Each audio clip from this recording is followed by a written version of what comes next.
Hey guys. This only have 9 chapters, so I'll put it as a movie. What if Naruto was the son of Goku and older brother to Gohan? What if he was born with an incredible power level? This is his story to become the universe's ultimate legendary Saiyan God. Hit like and subscribe if you like this one, and also please check the author in the description. Let's start.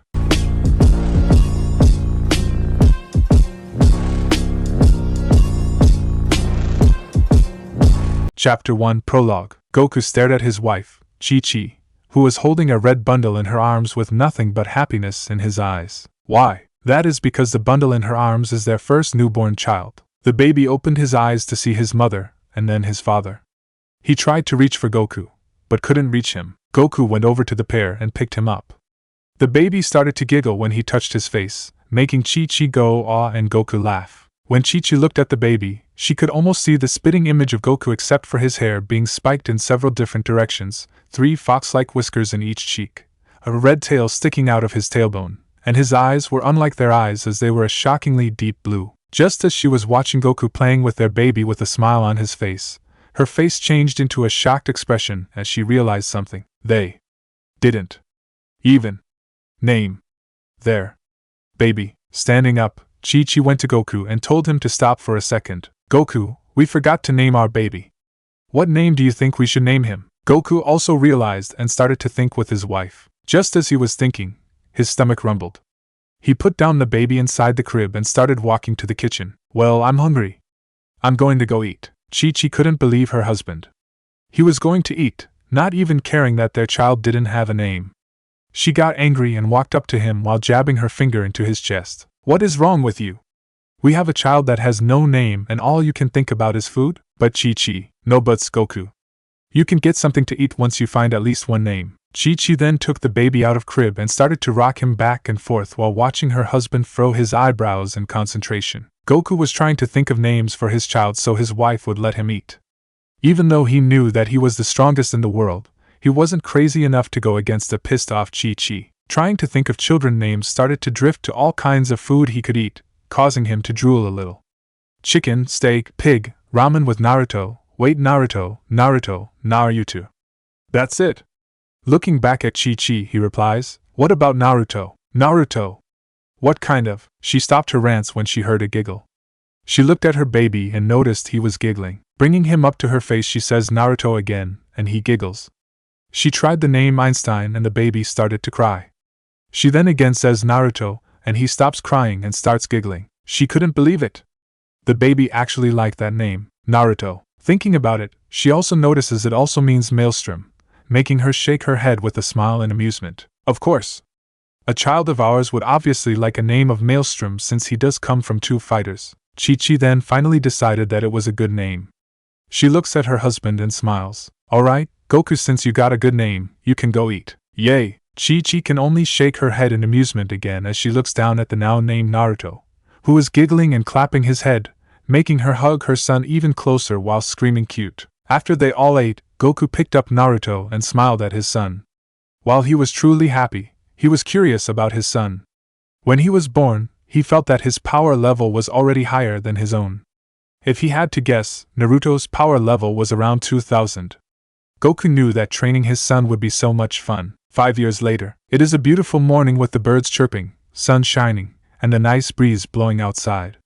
Though, this morning isn't so pleasant for one particular family. In a house in the mountains, one who was nearby could hear screaming and things breaking. Those who were nearby can only ask themselves, why? The reason can only be explained inside. Inside we find one angry Chi-Chi holding onto her trusty frying pan of doom glaring at a petrified Goku backing up on the wall. Now you're probably asking yourself one question. How can the strongest man on earth be easily intimidated by his wife? Well, the reason is because of their conversation about one little subject. No! You will not train my little Naruto to be a brute. Chi-Chi, calm down. Naruto isn't going to be a brute, he's only training to be powerful enough to protect himself. You're over-exaggerating. Over-exaggerating? I am not over-exaggerating. If he's going to be anything, he's going to be a great scholar. A scholar? That sounds stupid. How is that better than fighting? Because it actually brings money to make our lives better, unlike fighting. Okay. I get it. Then how about this? You let me train him every day, Then after training he can go with you to study all he wants for the rest of the day. Sound good? Chi-Chi thought about it real hard until she released a sigh of annoyance, but relented nonetheless. As long as Naruto got to study, then she was fine with whatever. Fine. You can train him. Yes. Thank you, Chi-Chi. I promise Naruto will get to study as much as you want after training. Coincidentally, the primary subject of their conversation came out of his room while rubbing his eyes from his sleep. Naruto grew up very well throughout the years into a nice little boy that other girls and women would consider cute or handsome to others. Naruto's height was 4 feet 0 inches, pretty high for a 5-year-old. His hair was the same as always, spiked up in all directions. His eyes were still the deep blue he was born with that contained nothing but joy and curiosity, and his 3 whisker marks on each cheek seemed to get a little thicker. Right now he was wearing some pajamas that made him look like a baby fox, making his cuteness grow higher. Naruto walked up to his parents and moved his head to the side with a confused expression, making Chi-Chi resist her urge to hug her child to death at his natural cuteness. Daddy, Mommy? What's going on? Well, Naruto, we were just talking about how you can now train with me in martial arts. Naruto's eyes seemed to brighten up, and he looked at his mom for confirmation. When he saw her nod with a smile, Naruto started to jump up and down like crazy. Ever since Naruto first saw his father train, he's always been hooked on fighting. He couldn't help it. Whenever he saw something close to fighting, he would easily get excited. Now that he found out he can actually fight himself, Naruto felt like he was going to explode. Chi-Chi stopped her son's happy dance and looked straight into his eyes. I know you're happy about this, Naruto, but even though I'm allowing it, you have to study with me after training so we can keep with your studies. Understand? Naruto nods his head yes, and Chi-Chi smiles while patting her son's head. Goku was watching this unfold, and he himself couldn't wait for training. When he felt his son's power level after 5 years, he got even more shocked and excited when he sensed it. It was even stronger and was around 2,500. Goku knew once he got his son to understand the basics that he would be able to fight someone that would give him a good challenge. Goku soon cleared his throat to get Naruto's attention. Well, what are you waiting for, Naruto? Go get dressed so we can start training. Naruto's face instantly got happier, if that was possible, and he ran to his room and came back 5 minutes later. Naruto's clothing now was a GI he got for his birthday. His GI was color black with the symbol for turtle like his father's with a red undershirt. On his wrist were red wristbands that weighed 4 pounds and on his ankles were red ankle weights that are 8 pounds. He wore boots similar to his father except his were red with black strips on the side.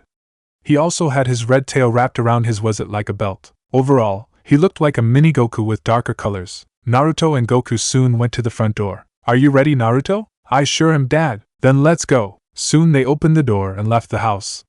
They didn't realize it, but this was the day a legend was born. Chapter 1. Goku has a brother? There stood 2 figures looking at one another in a clear grass field. One figure had spiky hair that went in each direction, black pupilless eyes, and wore a GI. This figure's GI consisted of colors orange and blue. His body could easily be defined under all the clothing, revealing an 8-pack and a height of 5 feet 9 inches. The other figure had spiky hair that went in all directions, deep blue eyes, and 3 fox-like whisker marks on each cheeks. This figure also had a GI, but unlike the other, the GI consisted of black and red. This figure's body was like the other, except he had an outline of a developing 6-pack and a height of 5 feet 4 inches, which was impressive for a 10-year-old. These were none other than Goku's son and Naruto's son, respectively. It has been 5 years since they started training, and it couldn't have been better. 1 year after they started training, Gohan was born, making the family even more happier. It also helped that when Gohan was born, Chi-Chi got to have him be a scholar while Naruto could train more freely, much to his joy, but still had an IQ of 225. Surprisingly, when Naruto was studying with his mother, he found another interest, which was inventing just like his dad's friend, Bulma, who had an IQ of 300. He got so interested in it that he invented gravity weights, or GW, for short, without his parents knowing. That increases the gravity around an object with a limit of 5 times Earth's gravity, increasing his speed and strength. They were designed to look like his wrist and ankle bands, which without the increase of gravity were 10 pounds and 20 pounds respectively, so that none of his parents could tell the difference. Somehow Chi-Chi got Goku to study as well, 2 years after Gohan was born, and he got his IQ to 120, which was fine for him as he didn't want to be that smart. Though, the thing that was the best throughout all the years was the training. After Naruto got the basics down in only 2 weeks, he started training with his father extensively. Thanks to that, Goku's power level grew to level 3000 and Naruto himself was around the power level of 3500. Both, Goku and Naruto, do nothing but stare at each other with utmost concentration. As the wind blows, Goku charges at speed others would see as a blur, but to Naruto, who was used to moving at high speeds, it was moving in slow motion. As the fist came towards his face, he ducked, making Goku miss. Before Goku could react, Naruto sends a quick jab towards his gut, making him fly and hit a boulder. Goku, after freeing himself from the boulder, shakes his head to stop the dizziness, and gets back into a fighting stance. Looking at his son, he saw that the distance from each other was at 1 mile. Even though he knew this, Goku prepared for anything.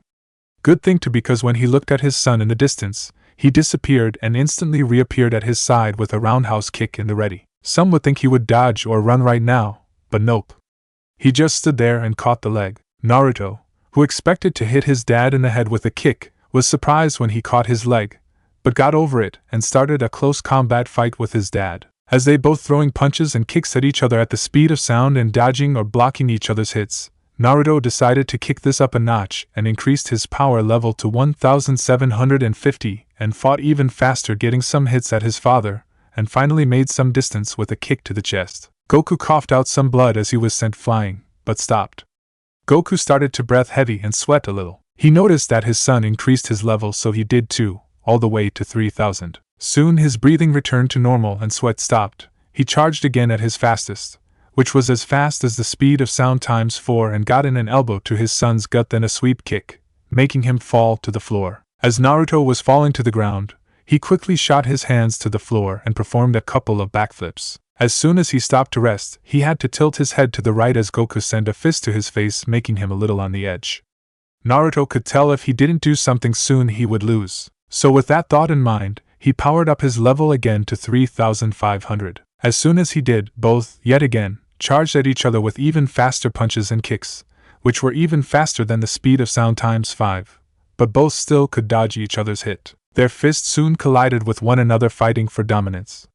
Goku tried to put all his strength into it, but found himself getting pushed back. He finally decided it was time to end things once and for all, jumping back, making Naruto smash his fist into the floor, making a miniature fissure, and put his hands into his right hip and charged his Ki into making a blue glow soon grow within it. Goku then proceeded to chant the name of the attack. Naruto, sensing the increase in Ki, also got his hands together in the same way as his father, but instead of a blue color, his grew a reddish-black color. Like Goku, he started to chant the name of the attack. They both started to move their hands forward and called out their attacks. Kamehameha. When both arms were fully outstretched, 2 beams, one blue and other reddish-black, came from their hands and headed for each other. The beams soon collided and started to fight for dominance. Goku was charging as much as he could into the attack as his power started to escalate each second. Feeling Naruto's Kamehameha wave beat his little by little, he forced even more of his power into it while giving out a war cry. Naruto felt the push of the waves making his start to lose, but he didn't give up and unintentionally added a lot more power than he thought he would. Naruto's Kamehameha wave grew larger, and then overcame Goku's Kamehameha wave.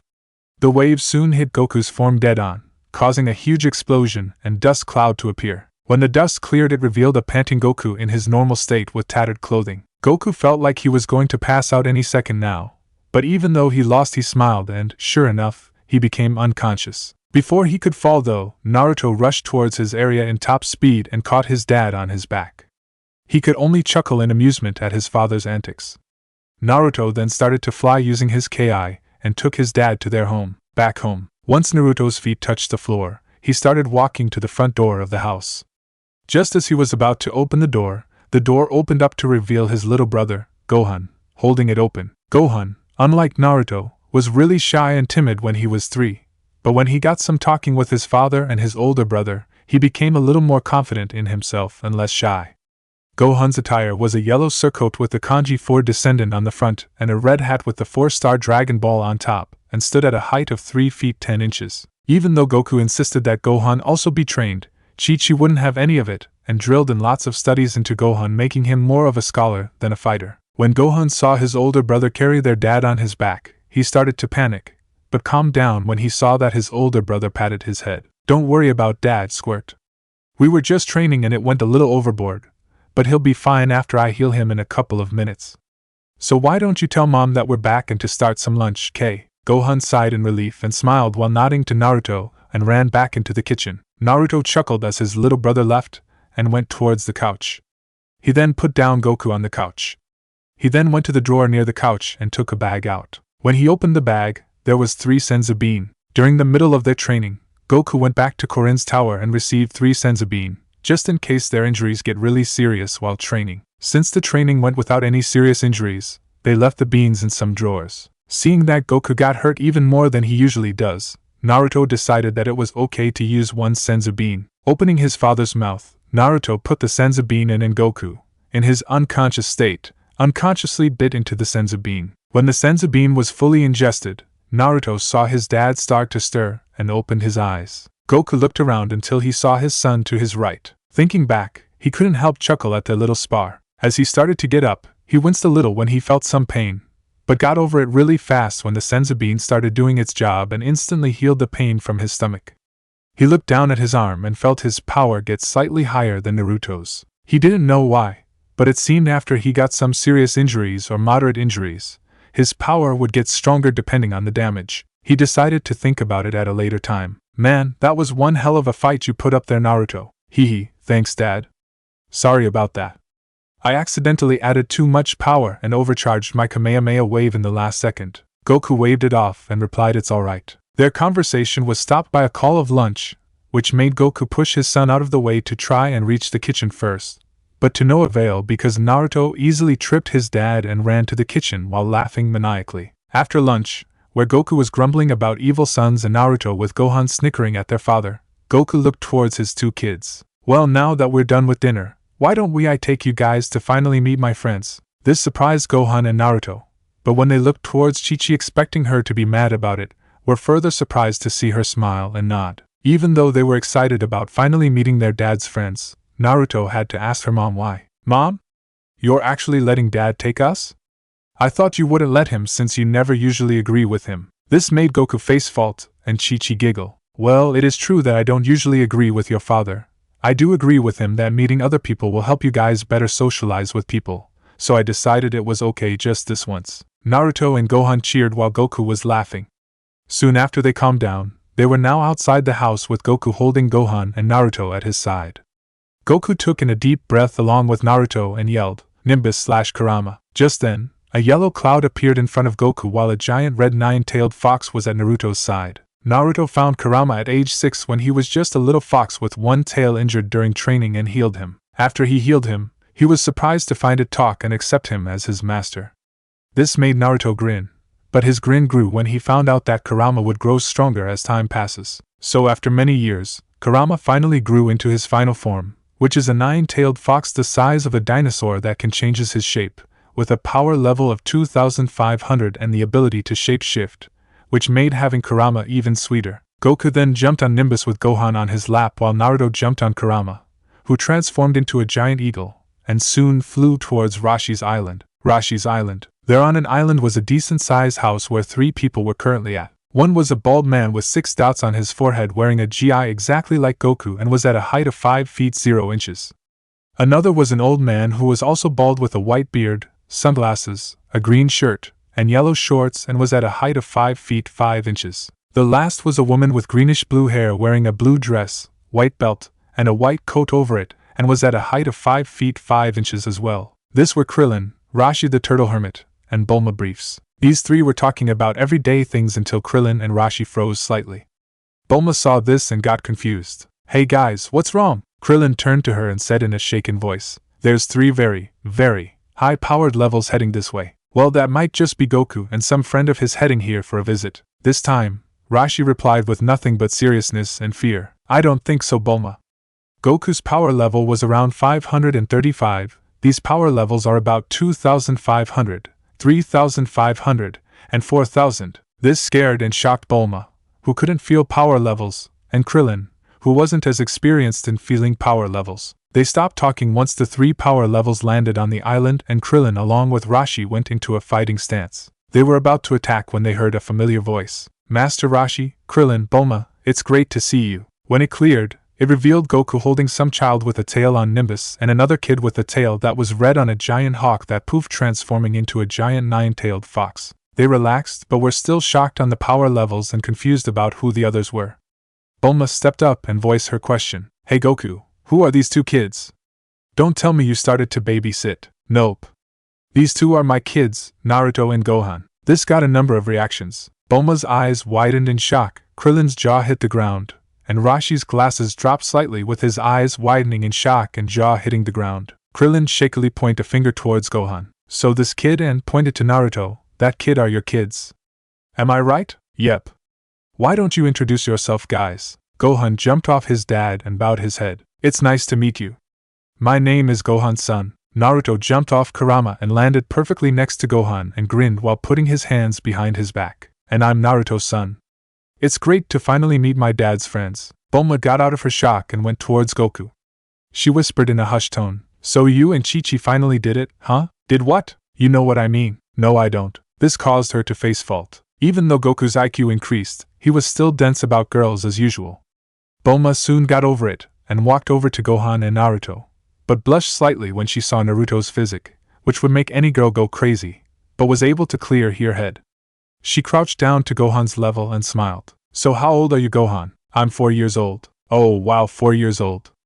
Are you going to be a fighter like your daddy? She was surprised when she saw him shake his head no. No, I'm going to being an orthopedist like my mom wanted me to be. This also surprised her since she didn't expect a 4-year-old to be an orthopedist. Come on, seriously, what kind of kid would dream of that or even know how to say the word right? Shaking her head, she stood back up and looked towards Naruto because, even though he was 10, he was nearly as tall as her by an inch. So how about you, Naruto? Well, I'm 10 years old and I'm a fighter like my dad. Even though she wasn't surprised about him being a fighter like Goku, she was surprised about him being only 10. She thought he was at least 14 or 13, but 10 and already taller than her. That was impressive. Goku walked up to his kids and put a hand on Gohan's head and another hand on Naruto's shoulder. These two are going to go far. I just know it. Krillin, who was in the background, decided to ask a question that's been on his mind lately. Hey Goku? Yeah, Krillin? Who's the fox? This caused everyone to sweat drop, even Kurama, since no one even noticed him. Later, they were soon having fun talking and laughing, but Goku and Naruto inwardly narrowed their eyes as they sensed a low power level for them, but to others a high power level, heading for Earth with evil intentions, and they suppressed their power levels to around 500, so they were underestimated, causing Kurama to follow their example. Unknown area. There was Farmer doing his usual job like any other day, but stopped when he saw an object falling towards his location. Getting scared, he got in his truck and drove away from the approaching object that crashed into his previous area. Getting out, he takes out a shotgun with him and looks down towards the crater to find a pod-like object. The pod in question was white in color with a red-like mirror on the middle that seemed to be a way to see through. Just as he was getting closer, he stopped when he saw the pod open up. He got his shotgun in the ready waiting till whatever it was. When the thing came out, it revealed a man. The man had long spiky hair that went all the way to his waist, black pupilless eyes, and a thing on his left ear that was white that was holding a green screen in front of the man's left eye. The man wore brown and black colored battle armor with a brown furry belt around his waist. If one would look closer, you would see it was actually a tail. The man soon floated up out of the crater, making the farmer step back in fear. When he landed back down, he scowled at the man. The creatures in this planet are still alive. Kakarot failed us? Is that so? The man tapped the weird thing on his ear and soon a bunch of weird symbols appeared on the green screen. Your power level is a puny level of 5, huh? Too bad. The farmer soon threatened the man with his gun. Don't come any closer. I'll use this thing. The man took a step forward, making the man shoot a bullet, but got scared when the man easily caught the bullet. Here. Catch. The man then flicked the bullet back, breaking the farmer's gun in half and hitting the man's truck, while the farmer flew as well and hit the front of the truck, getting knocked out. The man smirks, but soon looked to his left as the screen on his eye was pointing towards an area. There's a high power level over there. That must be Kakarot. The man's smirk grew even larger as he charged his Ki. Here I come, Kakarot. Desert-like landscape. On top of one of the many mountains stood a green man. This man was wearing a white turban, a white coat, and a purplish dark blue GI, and was at a height of 7 feet 0 inches. He had sharp ears and 2 antennas on his head. This was the Piccolo Jr., son of King Piccolo, who tried to rule the world, but was ultimately stopped by Goku. Now, Piccolo lives to avenge his father's death by defeating Goku. As he was looking at the landscape, his eyes widen in shock and slight fear as he senses a high power level. Turning around, he sees an object approaching. Is that Goku? No. It isn't it. It's more sinister. The object landed in front of Piccolo to reveal the same man that landed on Earth. The man looked at Piccolo with boredom. Excuse me, I was trying to find my brother, Kakarot, and when I felt a high power level around here, I found you, so I was wondering, have you seen a man named Kakarot? You're excused, but I think you're going to have to get your eyes checked because I think you're growing blind. Oh, you're a funny man. Yeah? Well, let me show you how funny I can be. Piccolo then charged all his Ki into his hand and fired a Ki blast at the man. Piccolo smirks thinking he got him, but takes a step back in fear and sweats when he saw he was perfectly fine. Oh look! You managed to burn away all my leg hair. A power level of 320. Impressive. Now let me show you a real attack I like to call Keep Your Eye on the Birdie. With that, the man held out his hands, slowly powering Ki into it, causing Piccolo to sweat even more in fear. Keep your eye on the bird. His sentence was cut short when the green screen pointed to a new area. The man stopped powering his Ki and turned to the indicated area, a higher power level. That must be Kakarot. Hee, Kakarot, here I come. The man soon flew away towards Rashi's island, leaving a scared Piccolo who narrowed his eyes. This could be a problem. Piccolo then flew after the man, ready to stop him if need be. Back on Rashi's island, as everyone was having fun, Goku and Naruto froze a little, only to narrow their eyes to the sky. Gohan got confused when he saw his father and older brother get frozen. Daddy, brother, what's wrong? Goku looks down at Gohan and gives him a smile while patting his head. Gohan, I want you to stay with Bulma, okay? Your brother and I have to deal with something really quick. Gohan slowly nodded, going to Bulma, who picked him up, and Naruto looked towards Rashi, Krillin and Kurama. Krillin, old man Kurama, I need you to stay inside with Bulma and Gohan. Krillin stepped up and said, but we can. Goku quickly cut him off. Krillin, Naruto and I got it. Don't worry. Krillin reluctantly left inside with Rashi and Kurama into the house. When they left, Naruto looked towards his dad to see him nod. Nodding back, both flew up into the air. They both stopped as they saw a man appear in front of them. Hello, Kakarot. It's nice to see you again after so many years. Goku and Naruto got into a fighting stance while keeping their power levels low, just in case they needed a trump card. Goku replied, Who's this Kakarot? My name is Goku, and who are you? What do you mean? Don't you remember me? And why haven't you done your mission? No. Should I? And what mission are you talking about? How could you forget about me? The man smirks evilly. Your older brother, Raditz, and you were sent to this planet to destroy it, of course. Goku gets shocked when he finds out that he has a brother, and is an alien, that he loosens his fighting stance, but gets over it when he hears his son reply to him. Dad, don't listen to him. He isn't your brother because you are Goku, my father and protector of Earth. Goku gave his son a smile and a nod, then narrowed his eyes while getting into his fighting stance again. The man now known as Raditz gets surprised to find that the other Saiyan next to Goku was his nephew, but his smirk grew thinking about the possibilities of having him on their side. Interesting. It seems that you must be my nephew. Why don't you come with us so we can rule this pathetic excuse of a planet, and maybe even the world? Naruto growled at the man and snapped back at him. I am not your nephew. You're just a monster that has nothing but destruction on their mind, and I will never let you take over Earth. I'll kill you before that even happens. Raditz's smirk turned into scowl as he heard Naruto's reply. Fine. Be that way, little nephew. Raditz turns to Goku. I will give you one more chance, Kakarot. If you kill 100 humans in one day, I'll let you join us. Why would I want to join you? Because if you don't, Raditz disappeared, then reappeared with, to their horror, Gohan by his tail. I'll kill my other nephew. Goku and Naruto got scared about the thought of Gohan dying, that they started to get angry, but cooled down when they saw him hold a Ki blast towards the petrified Gohan's face. Naruto, though, was curious on how he knew about Gohan. How did you know about Gohan? That's simple, really. I saw through my scouter a weak power level that seemed to be slightly higher than the other weaklings, so I assumed that he was a Saiyan. Naruto growled even more, but stopped when he felt Goku put a hand on his shoulder. Nodding to Goku, he stepped back as Goku flew a little bit closer. Okay, we'll do it. Just please don't hurt Gohan. Raditz smirked, thinking he had won, but in reality was so screwed. Very good. I expect to see some results when I come back. With that, Raditz flew away. Goku, after Raditz left, released a sigh in relief and looked towards Naruto, seeing his shocked expression. Deciding to elaborate, Goku explained that he was going to let him go, but when he left that they'll go after them while suppressing their ki. As they talked, Piccolo soon arrived and flew towards them. When Naruto was about to attack, Goku stopped him and met Piccolo halfway. So I see you've faced him already, Piccolo. Yes, and, as much as I hate to say it, we need to work together to deal with him. Goku chuckled at Piccolo's words, confusing him until he started to shake and sweat in fear when he sensed their suppressed power levels. Piccolo shakily replied, "How can you have so much power? Lot and lots of training with my son, Naruto." Naruto? Who's this? He was cut off when he felt another power level that was higher than Goku's, making him shake and sweat even more. Looking further down, he saw Naruto's smiling and waving form. His only thoughts were, these guys are freaking monsters. Raditz space pod. As Raditz watched Gohan stumble in the pod with amusement, his scouter goes off, making his attention go back to it. When he reads it, his eyes widen in shock and fear. What the hell?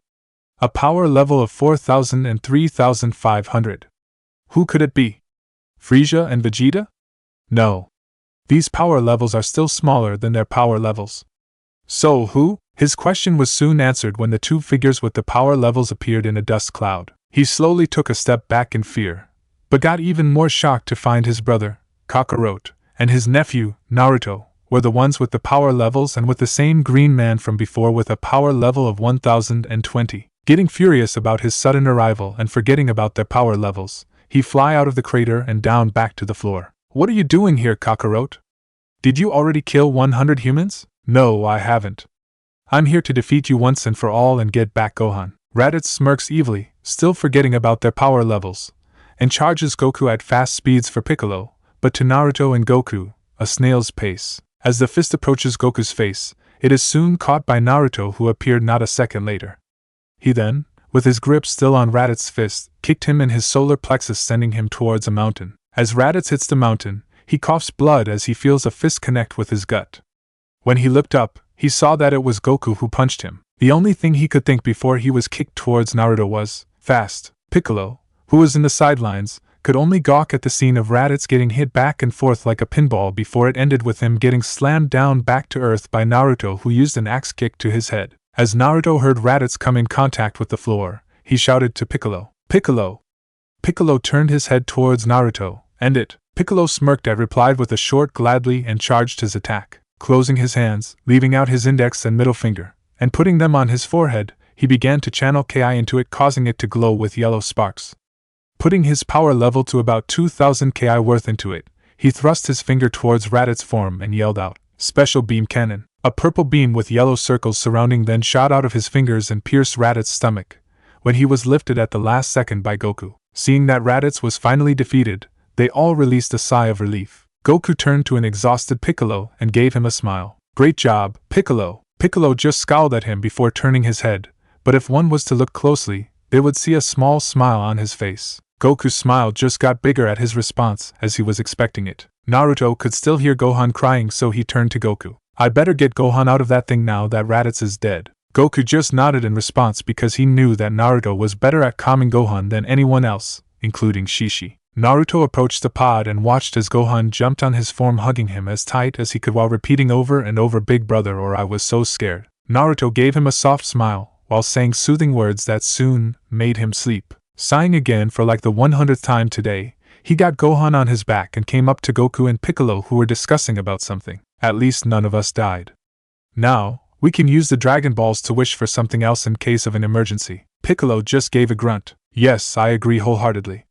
At least, we didn't have to waste it on your insignificant life." Even though Goku and Naruto's power level terrified, he was extremely confident that he could train himself to get close to their level in no time. Goku just pouted and complained how mean Piccolo was, while Naruto laughed at his father's antics, and Piccolo just smirked smugly. They all froze though when they heard an all too familiar dark laughter. They turned their heads to see the owner of the voice was Raditz, who apparently seemed to have a little life in him. "Ha ha ha, I'd like to thank you, you fools.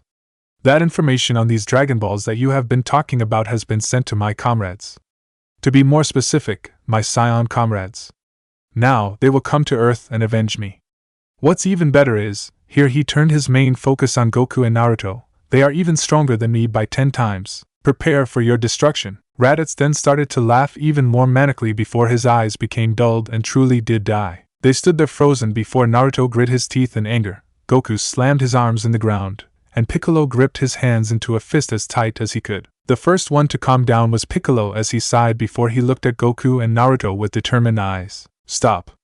There is nothing we can do to prevent the arrival of these other Saiyans. When they heard this, they slowly calmed down but were still angry on the inside. Seeing that they were calmer than before, Piccolo continued, "The only thing we can do now is to train and, as much as I hate to admit it, we need to work together in order to get stronger." Naruto and Goku nodded at Piccolo with serious expressions on their face. Goku and Piccolo started to talk about training regimens that could work before Naruto thought of an idea. "Dad, Piccolo," said People turned to Naruto, "I think I have perfect plan to prepare for the Saiyans." Having their full attention, Naruto continued and turned to Piccolo. "I think you should teach Gohan how to fight and master his ki." Seeing that Piccolo was about to protest, Naruto held up a hand stopping him. "Before you protest, I know you were able to sense Gohan's ki, when he was in the pod, jump up into incredible levels for a short period of time.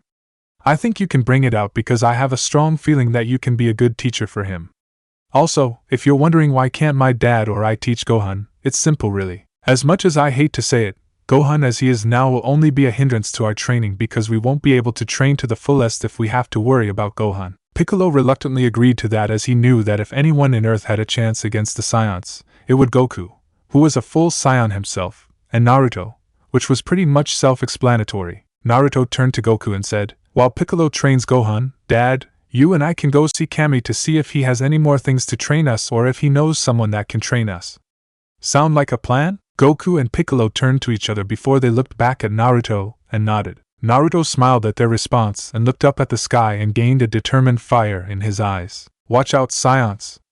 When you arrive, we'll be ready to kick your asses." Unknown area in space. 3 pods can be seen flying through space heading for the direction of Earth. Within one of the pods sat a spiky-haired figure, who opened their eyes and smirked. Chapter 2, Training. After Naruto, Goku, and Piccolo were done making plans, Piccolo grabbed Gohan from Naruto and flew off to train him somewhere else. Naruto and Goku then flew back to Master Roshi's island to inform them what happened, but not before Goku took the scouter off of Raditz's body to give to Bulma because he knew that she would be interested in this kind of technology since it came from another planet. When they arrived at Kame House, Naruto was the one who told them about the inevitable arrival of the Saiyans, and their plan to prepare for them. Krillin and Roshi agreed to the plan, but Bulma was asking why couldn't they just wish the Saiyans to be gone with the Dragon Balls and be done with it, which Krillin agreed was a good idea. Surprisingly, Goku was the one who explained that since the Saiyans are more powerful than Kami, the creator of the Dragon Balls, then Shenron wouldn't have the power to be able to destroy them. Bulma and Krillin both shook in fear when they heard that not even Shenron could stop these Saiyans from arriving. Though Naruto reassured them that it would be fine because by the time they arrive, they will be strong enough to face the Saiyans. This calmed them down immediately and soon enough, Goku with Naruto, Krillin, and shockingly, Master Roshi, who explained that it was time for him to get back up and fight like he used to, left for Kami's lookout while Goku and Naruto had Bulma explain the situation to Shishi because they would be terrified of her reaction and don't want to face her wrath. This of course made Bulma scared and before she could even decline, they left immediately with Goku riding on Nimbus and Naruto, Krillin, and Roshi on a transformed Kurama. Bulma just sighed in defeat before she got in her hover car and headed for Goku's house, where she later informed Shishi of the situation, and boy was she pissed. Shishi then looked for something as an outlet for her anger and, unfortunately for a certain blue-haired woman, decided to take it out on Bulma. Anyways, when they arrived at Kami's lookout, Kami was already there waiting for them by his side. Kami pretty much looked like Piccolo except with more wrinkles on his face, and was wearing a white robe that had the kanji 4 God on the front with a blue cape. He also was at the height of 7 feet 4 inches, was a 6 feet 4 inches black humanoid with red lips and was wearing red shoes, white pants with a red belt, a violet vest with a yellow outline, and yellow armbands. Kami, when they arrived, told the group of how they knew what their plan was and agreed that it was a good plan. He also said that he was able to get the rest of the Z warriors to come and were waiting inside. When they were inside the building, they saw Yamcha, Tien, Kaiatsu, and Yajirobe were there just talking to each other. Yamcha was a 6 feet 0 inches man with long shaggy black hair. He was wearing the exact same thing Goku is wearing. Tien was a 6 feet 1 inch man with a bald head and 3 eyes. He was wearing a white muscle shirt, green pants with a red belt similar to Popo, and green armbands. Kaiotsu was 4 feet 6 inches pale white man with red circles on his cheeks, despite his childlike appearance. He was wearing black pants, a green shirt with a symbol on the front, and a black hat with a red ball on top. Yajirobe was a 5 feet 5 inches man with long untidy hair and small beady eyes. He was wearing a sleeveless, knee-length red yukata with black stripes. On his back, one could see a katana. Yamcha, Tien, and Kaiotsu turned to see their group and they all smiled as they approached while Yajirobe just sat down in a nearby chair and ate some dumplings. Yamcha greeted Goku with a high five while Tien and Kaiotsu gave small nods. They then started talking about how long it's been since they last saw each other. During the middle of their conversation, Yamcha pointed to Naruto and Kurama, who were off to the side as they watched their conversation, and asked Goku who they were. Goku gave a big smile as he gestured to Naruto and Kurama and told the group that Naruto was his son and Kurama was Naruto's friend. Tien and Kaiotsu were surprised at first before they came up to Naruto and they both took turns shaking his hands as they introduced themselves, which Naruto responded back in kind, while Yamcha's eyes grew big and he backed up in shock before going to Goku and shaking him like a rag doll as he asked several questions at rapid speeds. This caused the rest of those watching to be amused at the sight. After things calmed down, Kami got their attention and described to the others of Naruto's plan. They were impressed with Naruto's ability to come up with a great plan and complimented him on it, causing said person to blush bashfully and rub the back of his head with a big grin on his face. Kami then told them that Rashi, Krillin, Yamcha, Tien, Kaiotsu, Yajirobe, and Kurama would train at the lookout while Goku and Naruto would train with someone he knew. When Naruto asked who was it that would be training him and his father, Kami answered that it would be a man named King Kai, who was stronger than himself, and said that King Kai would be able to train them into incredible levels within 1 year. Tien then asked why couldn't they all train with King Kai if he was so good, and Kami replied that King Kai's planet was 10 times Earth's gravity, and the only people capable of the gravity were Naruto, Goku, and Kurama. Before anyone could ask, Kami said the reason why Kurama is staying with them is because they would need someone to spar with who was at a higher level than them, and who better than Kurama. Yamcha laughed saying how could Kurama be as strong Goku and Naruto? The answer he got was in the form of Kurama in a humanoid fox form punching him out of the building. When Yamcha came back, he glared at Kurama, who gave a smirk and told him, "Did that answer your question?" This of course shocked those who didn't know he could talk, but they got over it because there were other talking animals as well like Oolong and Puar. When the explanations were over, Kami grabbed both Goku and Naruto by their shoulders and disappeared while Popo gave instructions to the group. Kami with Goku and Naruto reappeared in another area and the Saiyan and half Saiyan looked around. They were shocked to see that they were a gigantic desk. As they were admiring the size of the desk, they heard a voice from behind them. Turning around, they saw a humongous man, who was currently talking to Kami, sitting in a chair. Their eyes shined with stars in their eyes as they both thought that this was King Kai. Kami, though, broke that thought when he told them that the humongous man was King Yema, the one who judges the dead souls. They were disappointed to hear that, and Goku questioned why couldn't they train with Yema because he looked strong, with Naruto nodding in agreement, while in the background King Yema, who heard this, puffed his chest up in pride. Kami told them the reason why they couldn't be trained by King Yema was because King Kai was way stronger than him, causing them to be fascinated as they wondered who their trainer was to be able to be stronger than someone as big as King Yema. Eventually, Kami led them out of the building they appeared in and brought them to a long road that seemed to never end. Kami explained to them that this was as far as he could go, and told them that they needed to take this path to get to King Kai's place. When Naruto asked how long would it take, Kami just replied that it depended on how fast you could get there. Kami left and Goku and Naruto looked at each other as they nodded and ran at incredible speeds on Snake Way. When they finally reached the end, which took them only 50 days, 177 days originally in the canon, thanks to their training, they looked around trying to find it until they looked up and saw that a little planet. Guessing it was King Kai's planet, they both jumped as hard as they could towards it, which was a bad idea as their bodies suddenly grew heavier and they landed on the planet with a crash and a giant dust cloud appeared. The dust cloud cleared and they were seen struggling to get up. Eventually, they were somehow able to get up, though if one looked closely, you would see that their knees were shaking as they struggled to stay standing. Though, Goku was able to get up faster than Naruto because he didn't know that Naruto's weights already had 5x Earth's gravity, which was resulted in Naruto have 15x Earth's gravity on his arms and legs. They started to search around with their eyes as they could barely move until their eyes landed on who they assumed was King Kai, who was standing by a tree. King Kai was a very short blue-skinned round man with a pair of cricket-like antennae on the top of his head. He wears T-shade sunglasses and a black shirt that covers his whole frame with a large Japanese symbol for World King in the middle of the shirt. King Kai watched as they struggled to walk to him, and when they were in front of him, Goku was the one who asked if he was King Kai, which he replied with a yes, and told them that he already knew the reason why they were there. From there, everyone's training was in progression. Gohan was running away from a dinosaur. Krillin was sparring with Rashi and Kaiatsu while Yamcha and Tien were sparring nearby. Goku chasing Gregory with a hammer while Naruto was still trying to catch Bubbles with his GW on. Gohan and Piccolo sparring by an edge of a cliff, which Gohan later fell over as Piccolo threw him over and was forced to climb back up. The Z Warriors, in the Pendulum Room, experiencing what it's like to face low-level Saiyans. Goku and Naruto sparring in midair as they tried blasting each other with their Kamehameha waves. Gohan practicing his Masenko attack that he learned from Piccolo, who was behind him watching, as he destroyed a mountain. The Z Warriors meditating as their aura from their ki started to appear while Yajirobe wasn't even trying and was actually sleeping. Goku raising his hands in the air as he practiced the Spirit Bomb while Naruto was off to the side trying to stay in Kaioken longer than usual. Before they knew it, a year has passed and the Saiyans have arrived. Chapter 3, Earth vs. Saiyans Part 1. Daddy, what's that? This was asked by a little girl, who had brown hair that was tied up into 2 ponytails. The man, presumably the father, with the little girl, who looked like any other businessman, looked towards where his daughter was pointing.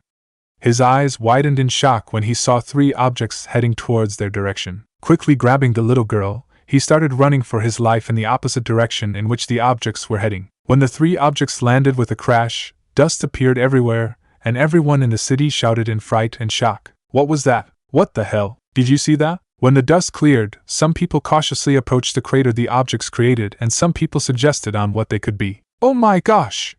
This was just like that one scene in that movie, and now, we're going to be attacked by aliens. Maybe they're asteroids from space that got too close and were forced to be dragged down by gravity. No way! Probably something that the capsule core or the government created malfunctioned, causing it to crash land on Earth. Maybe you're right. Some people started to agree with what the last person was saying until they jumped back in shock when the 3 objects that landed opened up and 3 people, from what they were perceiving, came out. They were 2 men and 1 teenage girl. One of the men, the bigger one to be exact, was a tall, 6 feet 10 inches to be exact, and muscular man, who appeared to be in his mid-30s. He had a small mustache, black eyes, and was wearing battle armor exactly like Raditz, except the parts that were brown on Raditz was yellow on his armor. The other man was a 5 feet 5 inches tall man with black eyes and black hair that stood firmly upwards and had an easy-to-tell widow's peak. He was wearing the same thing as the other man except the black parts were white, and was wearing what seemed to be a full blue body suit underneath. The girl was at a height of 5 feet 4 inches with black eyes and shoulder-length spiky black hair.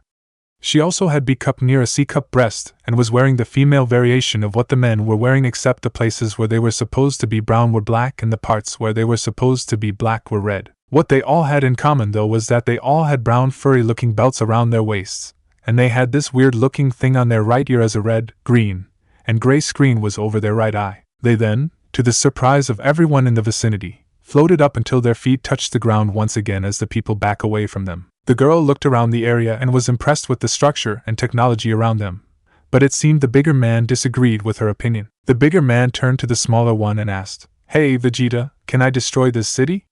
The human stares are bugging me." The smaller one, now known as Vegeta, just smirked an evil grin. "Go ahead, Nappa. Be my guest." The bigger man, now known as Nappa, grinned evilly as well. "Thanks, Vegeta." The only female of the group was about to retort, but was too late as the one known as Nappa brought his right hand out, which glowed with an orange aura, before he closed his hands, leaving only the pointer and middle finger out as he pointed up, causing a white beam to eject from the ground up, immediately destroying the city. When the beam vanished, the girl of the group gave a grunt in anger. "Did you really have to destroy the city?" Vegeta frowned at her response. "Now don't be like that, Mei. It is not the way a niece of the Prince of Saiyans should act." The girl, now known as Mei, just grunted in response, causing Vegeta's frown to deepen as he turned to Nappa. "But I do agree that destroying this city was foolish, as we could have destroyed one of these so-called Dragon Balls that we came here for." Nappa brought his head a little down in shame. "Sorry about that, Vegeta. I'll try to think before I act next time. See to it that you do." Now, here Vegeta clicked a button on his scouter, causing numbers and symbols to appear as they blinked rapidly. "Let's see if we can find a strong power level and ask them if they know anything about these Dragon Balls." They stood there in silence until the screen over his right eye showed a circle with an arrow pointing to the east. There are 2 power levels of 2440 and 1962 in the east. Both are stronger than Raditz was when he came to Earth a year ago. Interesting, but it matters little as we can deal with them easily. Let's go. With that, the 3 Saions flew off in the direction of the power levels. Unknown area. Boom, boom, boom. If there was someone in the area, they would hear several explosions going off seemingly out of nowhere. That is only if that person was normal. But if they were not normal, then it's a whole other story. The explosions that seemed to come out of nowhere were actually 2 people fighting at incredible speeds that cannot be seen by normal humans. One of the fighters was a 7 feet 0 inches tall green man who was wearing a dark purple GI with a blue belt and pointed yellowish-orange shoes. The other fighter was a 4 feet 0 inches boy with black eyes and black mullet-type hair. He was wearing the exact same GI as the other figure. These were Piccolo and Gohan's son Gohan in Japanese, respectively. Piccolo was about to deliver a punch to Gohan's stomach until he stopped and stood still, causing Gohan to stop moving as well. "What's wrong, Mr. Piccolo?" Piccolo grunted as he was a little irritated by how Gohan addressed him. He turned his head to the west. "It seems you still need training in sensing energy if you can't even sense the 3 energy signatures heading our way." Gohan blushed in embarrassment before he closed his eyes to concentrate. After a couple of seconds or so, Gohan finally sensed them. "You're right, Mr. Piccolo. The power levels are huge." Piccolo nodded in agreement. "These power levels are indeed enormous, which means these are the Saions that we prepared for, and I hate to admit that I would lose in a fight against any of them, but at least they don't know our true power level due to us suppressing it. Maybe that moment of surprise will help us in this fight." Piccolo took in deep breaths to prepare himself for the inevitable battle to come. He turned his head slightly to the south as he sensed 6 power levels also heading their way, but were closer than the Saions. It seems that the associates of Goku are here as well. Their power levels are really impressive. If I'm sensing this right, that fox of Goku's other brat is stronger than me. What the hell? After a few minutes or so, Krillin, Yamcha, Kaiatsu, Tien, Rashi, and Kurama arrived and landed by them. They all pretty much looked the same as last time, except Rashi, who had more meat in his body compared to last time where he was so skinny you could see his ribs. Just imagine Rashi's body when he did a Kamehameha from Dragon Ball, but a little less muscle, and Kurama, who looked like a humanoid fox. Krillin walked up to the pair and grinned up at Piccolo confidently, not worried in the least about being attacked by the Namekian. "Hey Piccolo. It's been a while and it seems you've gotten a lot stronger since we last met." Piccolo smirked a little and said, "Yes, I have, and you seem to have gotten stronger as well, human." Krillin's grin grew bigger and nodded. He then looked down at Gohan, and his eyebrows raised up in surprise as he sensed his power level. "Wow, Gohan. You got so strong within only a year. That's impressive, but I guess I expect that since you are after all Goku's son." Gohan just blushed bashfully as he thanked the man. The others approached as well and Tien glared at Piccolo. "Don't think for a second that I trust you. Despite you helping us, that doesn't mean I'll forget the horrible things you have done." This caused everyone else to watch how this would turn out. Piccolo just looked at Tien and glared back at him. "First of all, those horrible things that you say I did were mostly committed by my father. Second of all, you seem to have the impression that I care for your opinion, but I don't. I don't even care if you trust me. All you have to do is just work with me and then after we're done, you can do whatever you want." Tien glared at him for a couple of seconds before turning his head away with his arms crossed as he grunted. Everyone besides Kurama breathed a sigh of relief that the conflict was over while Kurama just shook his head. "Humans. Never will I understand how they work." Piccolo nodded in agreement with that statement, while everyone else just sweat dropped. Piccolo looking around realized there was a couple of people missing. "Where is Goku and his other brat? I don't see or sense them around here." This was answered by Master Rashi. "Well, Goku and Naruto said they'll be here shortly, but we'll probably have to stall the Saiyan for a while first." This, although it didn't show on his face, made Piccolo feel slightly worried as he expected Goku and Naruto to be here. This might be bad. "I'm confident that I can at least tie with weakest of the members, but the other 2 could probably destroy me. At least we have the numbers." They all then grew tense as the Saiyan finally arrived in front of them. Nappa looked at the group of Z-warriors before he pointed to Piccolo as he looked at Vegeta. "Hey Vegeta, look. It's a Namekian." Vegeta glanced up at Nappa before his eyes landed on Piccolo, causing him to grin. "Intriguing. If Earth has these Dragon Balls and there is a Namekian here, then that means the legends of magic balls on Namek that grant wishes are true.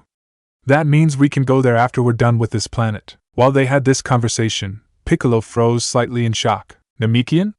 Is that what I am?" In Kami's lookout, Kami realized how the creation of the Dragon Balls was thanks to the memory from his Namekian heritage. Vegeta, deciding to get straight to the point, pointed at Piccolo. You Namekian. Where are these things you call Dragon Balls?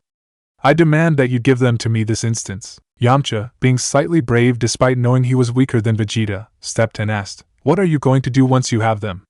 I bet you're going to wish for that other Saiyan friend of yours, huh? Vegeta slightly glanced at Yamcha, who stepped back slightly in fear, before he looked at the whole group who stared at him fiercely, causing him to smirk evilly and chuckle darkly as he told them what his plan was that shocked them. Hee, there is no way I would wish back that fool Raditz. He's a disgrace to the Saiyan race and a hindrance. No, what I want is to wish for immortality. If you humans give them up without resistance, then we will spare you and your planet. This causes the group to look at him in disgust for not caring for his fellow race, and rage because they know for a fact that they would destroy Earth after they were done. Krillin spoke for the group and said, We'll never give you the Dragon Balls. There's no way we'll let a maniac like you be immortal. Vegeta's smirk grew more sinister. Suit yourselves. Vegeta looked towards May, be a nice little niece and plant the Saibamen. I believe there are 8 of them in there. 1 for each. They could prove to be some entertainment before we force them to give up the Dragon Balls. May just sighed before she walked up, causing the Z-Warriors to jump back and getting in a fighting stance, which made her roll her eyes at their reaction, and crouch to the ground. Grabbing a blue jar from her left hip, she used her right index finger to poke 8 holes in a row and put a green seed from the jar in each hole before covering the hole. Standing up, May stepped back next to Vegeta. The ground started to shake before 8 green small humanoid figure with red eyes appeared out of the ground and stood in front of the 3 Saiyans. Addressing the Z-Warriors, Vegeta spread out his arms. These beings that we have here are called Saibamen. They will each face you one-on-one, then if you somehow succeed in defeating them, then you will face us. Well, just as Yamcha was about to refuse, Piccolo stepped up. Fine. We'll go along with this battle of yours, but let us decide who goes first. Vegeta just smirked darkly. Well, of course. Glad you can see it my way. By the way, these Saibamen are about as strong as Raditz was, except only a little bit higher. Piccolo turned around to be confronted with the others staring at him like he was crazy except for Kurama, Gohan, and Rashi. Seeing that they didn't understand why he did that, he decided to elaborate. If we go along with this, we'll be able to stall them a little bit longer so we can give time for Goku and his brat to get here to help us. When we fight these Saibamen, we'll have to make it look like we're struggling, or else they'll catch on that we're suppressing our levels. Finally understanding his plan, they all nodded, agreeing it was a good plan, and they started to decide who would go first, then who would go after that, and etc. When they reached the conclusion, Tien stepped up first, showing he was the first one going first. Let's do this already. Nappa just chuckled as he motioned for one of the Saibamen to walk up while Vegeta and May watched curiously. Vegeta turned on his scouter as he looked at Tien. His power level is around 1450. Looking towards Gohan, Krillin, Yamcha, Kaiatsu, Rashi, Kurama, and Piccolo, Vegeta checked each of their respective power levels. Their power levels are 1962, 1350, 1327, 1296, 1275, 1864, and 2440. Strange how the boy has a higher power level than the humans, but I guess it's not that surprising since he is a Saiyan or half Saiyan, judging by his tail around his waist. After he was done checking their power levels, Vegeta motioned for them to begin. Tien vs. Saibaman 1. The Saibaman gives out a shriek and rushes towards Tien, hoping to headbutt him in the stomach, but it was not to be. Tien calmly watched as the Saibaman run at him with speed that was a blur to a regular human eye, but Tien saw it as a snail's pace. Turning his body right, he easily dodged the Saibaman, whose eyes widened in shock, and elbowed it in the back with his right arm. When the Saibaman hit the ground and bounced up, Tien followed with a roundhouse kick with right leg, sending the Saibaman flying away, where it crashed into a rock not too far off in the distance. Bringing his leg down, Tien turned his body so that it was facing forward again and crossed his arms with a smirk. Is that all you got? If it is, then I guess this will be over in a couple of seconds. The Saibaman that crashed into the rock got back up and glared at Tien. Not wanting to be underestimated and to wipe the smirk of his face, the Saibaman decided to go all out. While off to the side, the Z-Warriors didn't seem to be that surprised except for Gohan, who was in awe at Tien's skills, and the Saiyans were actually a little bit shocked at how fast Tien was able to damage a Saibaman without even moving that much. Vegeta and Nappa just shrugged it off as beginner's luck while May narrowed her eyes. I don't think that was beginner's luck at all.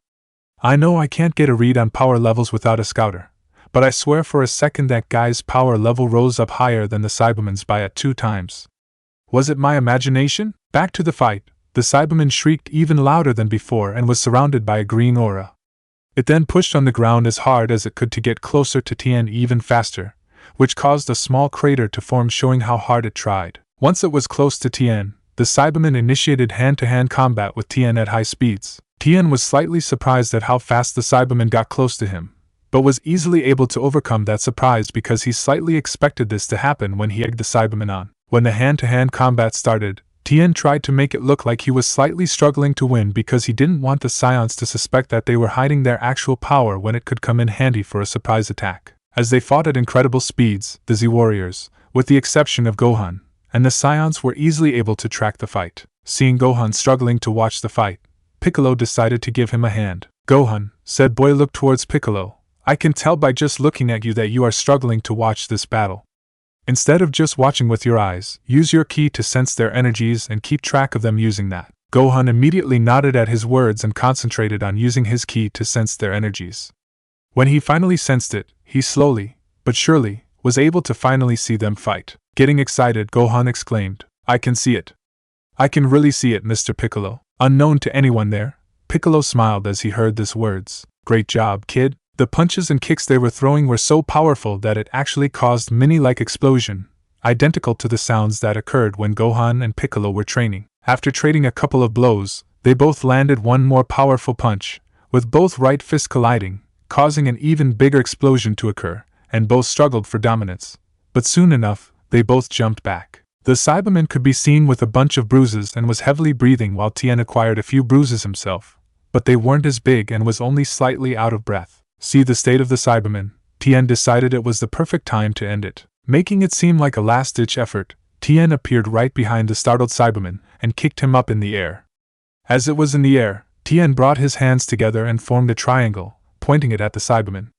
Charging it with enough energy to make it seem like he wasted all his energy, Tien yelled out his attack. Tri Beam Ha! A bright yellow ball immediately formed within Tien's hand and unleashed a gigantic beam of energy that easily consumed the Saibaman. When the blast cleared up, it was shown that the Saibaman was actually alive, but barely, as it laid on the ground, dying. Tien feigned exhaustion as he approached the Z warriors, who upon his return, congratulated him on his win. The Saiyans were mildly impressed with how well a human fought, but didn't think much of it because Tien's power level of 1450, which was higher than the Saibaman's power level of 1300. Although, Mei was the only one whose eyes were narrowed the whole time as she concentrated her attention to Tien. It seems like I was wrong.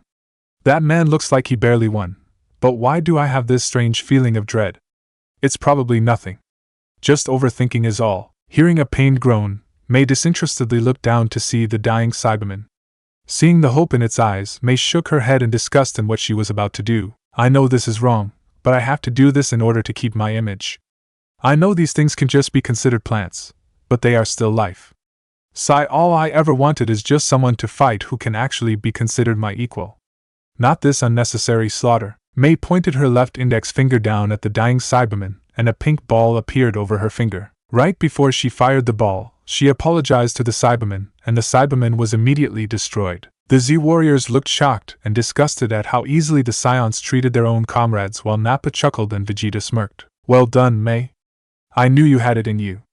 I guess this trip to Earth finally brought out your dark side." Mei just looked at Vegeta for a second before turning her head away with her arms crossed. Vegeta just chuckled at his niece's antics before staring at the Z warriors. Now, who's next? Chapter 4, Earth vs. Saiyans Part 2. Other world. 1.5 days before the Saiyans arrive. A black spiky-haired man, who was at a height of 5 feet 9 inches, was holding their arms up to the sky as a whitish blue aura surrounded their form, with the aura in their hands glowing more brightly than the rest of their body. The very earth beneath the man's feet shook, pebbles from the ground started to float, and the wind itself started to blow even faster at the amount of power the man was exerting. Above this man's form, around a couple of feet away to be exact, was an enormous blue sphere that shined almost as bright as the sun. The man held his arms up in that position for a couple of minutes until the aura around his hands started to dull, and then the aura around his whole body completely dissipated, while at the same time, the enormous blue sphere above him got smaller and smaller, and when it was the size of a hand, it disappeared. The man dropped his arms and his hands hit his knees as he bent over in exhaustion. Taking a couple of deep breaths, the man stood back up. Goku-san, Son Goku in Japanese, gave a big grin as he said, Phew, I think I finally got the spirit bomb down now. I should probably tell King Kai. Goku put his left hand to his stomach as it gave out a growl. Scratching the back of his head with his right hand, Goku's grin grew. I should also eat while I'm at it. With his decision set, Goku proceeded to walk to King Kai's house, which was that far considering the size of the planet. A few minutes later, Goku arrived and saw King Kai seem to be laughing to himself with bubbles jumping around as usual, and Gregory seemed to look really annoyed. Goku's sweat dropped as he came to the conclusion that King Kai was laughing at a horrendous joke that he came up with. Shaking his head, Goku walked up to King Kai, who stopped laughing and looked at him, and gave a grin. Hey King Kai! I finally got down the spirit bomb like you said I should. King Kai gave a smile and a pleased hum. Good, Goku. That's fantastic. With that move, you'll surely be able to defeat the Saiyans. Goku lost his grin and his face became stern as he got serious at the mentions of the Saiyans and nodded, but was curious about something. King Kai, I've been wondering. How will I be able to use this against the Saiyan? Not that I doubt the power of the technique, it's just that it takes me a couple of minutes or so to just charge the thing. I don't think the Saiyans will just wait for me to charge the thing. King Kai also grew serious as he nodded at Goku's point, but gave Goku a reassuring smile. That is true, Goku, but do not worry. I believe you will be able to come up with a plan to find a way to use the spirit bomb and beat those Saiyans. Goku's stern expression disappeared from his face, and his usually grin came back. Yeah, you're probably right, King Kai. Now that's settled, I'm hungry. You got anything to eat? King Kai's face faltered at his words while Goku laughed as he scratched the back of his head with his right hand. When King Kai got back up, he just sighed and muttered something along the lines of stupid Saiyans and their hunger. King Kai then proceeded to cook some food and gave them to a hungry Goku, who immediately started to eat the food like a vacuum taking in dirt. As Goku was eating, he slowed down slightly so he could ask King Kai a question. Hey King Kai! King Kai turned his head to look at Goku while washing the dishes. Where's Naruto? I haven't seen him in a week. King Kai gave a hum and looked back to the dishes he was doing as he answered Goku. You don't have to worry about him. Naruto went back to the place I suggested to him, which isn't that far from here, when he mastered the Kaioken and Spirit Bomb, which still surprises me on how fast he completed them. Don't you remember how he asked for a place to train with the same gravity as my planet, but needed to be bigger? Goku seemed satisfied by that answer, but he scrunched his eyebrows. Yeah, I remember. He always had this thoughtful expression on his face when we trained.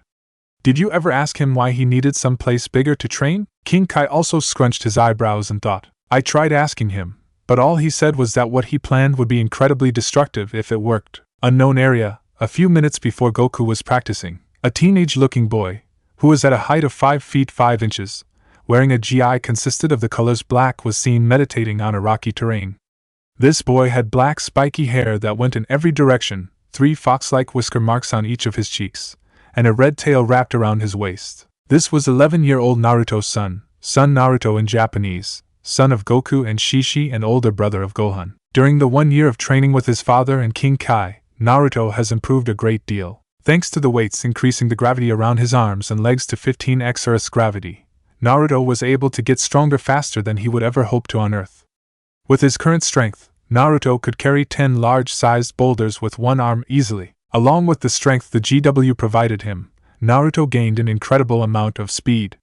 In only 1 month during the 1 year of training, Naruto was able to run on King Kai's planet as fast as he could when on Earth. If one were to guess how fast Naruto was, they would probably guess that he was faster than the speed of sound, which wouldn't be far from the truth. This wasn't the only thing Naruto improved on as the year passed. Even though Naruto wasn't on Earth, that didn't mean that he stopped studying, and he came up with several types of inventions, with one that he planned to start on as soon as he got home, which he would call the gravity belt, or GB for short, that when activated would increase the gravity on the whole body instead of just a specific part of the body. Naruto was also able to work on his Ki manipulation, and boy was he happy with the results. If one were to ask him what was his biggest accomplishment during the year, he would undoubtedly say Ki manipulation. After Goku and Naruto passed King Kai's task of catching bubbles and hitting Gregory with a mallet, King Kai gave them instructions on how to perform Kaioken and Spirit Bomb. Naruto was surprised and pleased to see that he mastered the 2 techniques within the first 2 months, making his father proud and slightly jealous of his knack of learning things so fast. When he mastered the techniques given to him by King Kai, Naruto started to come up with several ideas for new techniques to create, and he seemed to base some of them off the Spirit Bomb's form. That didn't mean that he neglected in thinking about other ways to use Kaioken, besides just doubling your power. No, Naruto came up with incredible amounts of ideas that it was astonishing.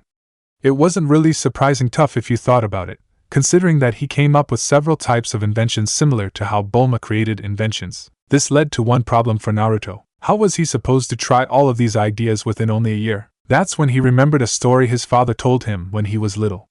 The story of how he and his friend, Tien Shinhan, fought in the 22nd Tenkaichi Budokai, and how Tien cloned himself, with the downside being that the more clones created made the user lose half and half of their power. Naruto, with his ability to learn things within a short amount of time, was able to recreate this technique and improve it. Instead of he and his clones being weaker when more clones are being made, Naruto was able to make it so that when he used a certain amount Ki to perform the technique, the amount of Ki would be evenly distributed amongst the amount of clones he planned to create. Due to how dense Naruto's Ki was, you can imagine how much clones Naruto was able to create when he first tested it out.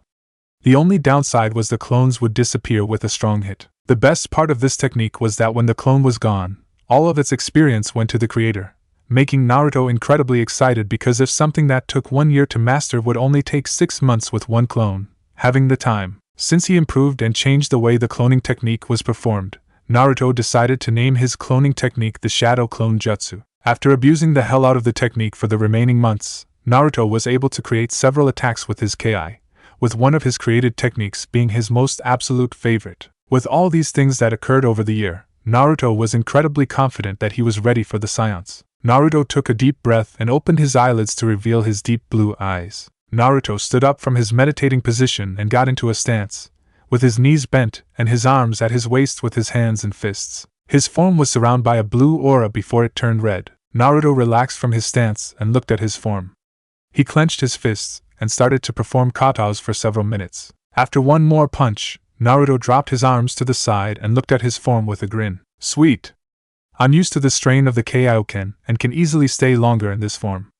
Now to bring it to the next level. Naruto got back into his stance and charged his energy even more. Similar to how Goku was charging the Spirit Bomb, the ground under his feet started to shake, the pebbles on the ground started to float before being destroyed, and the wind started to blow even faster. Naruto yelled as his energy spiked up even higher than before, and the aura around Naruto got bigger. Soon enough, the ground stopped shaking and everything was calm again.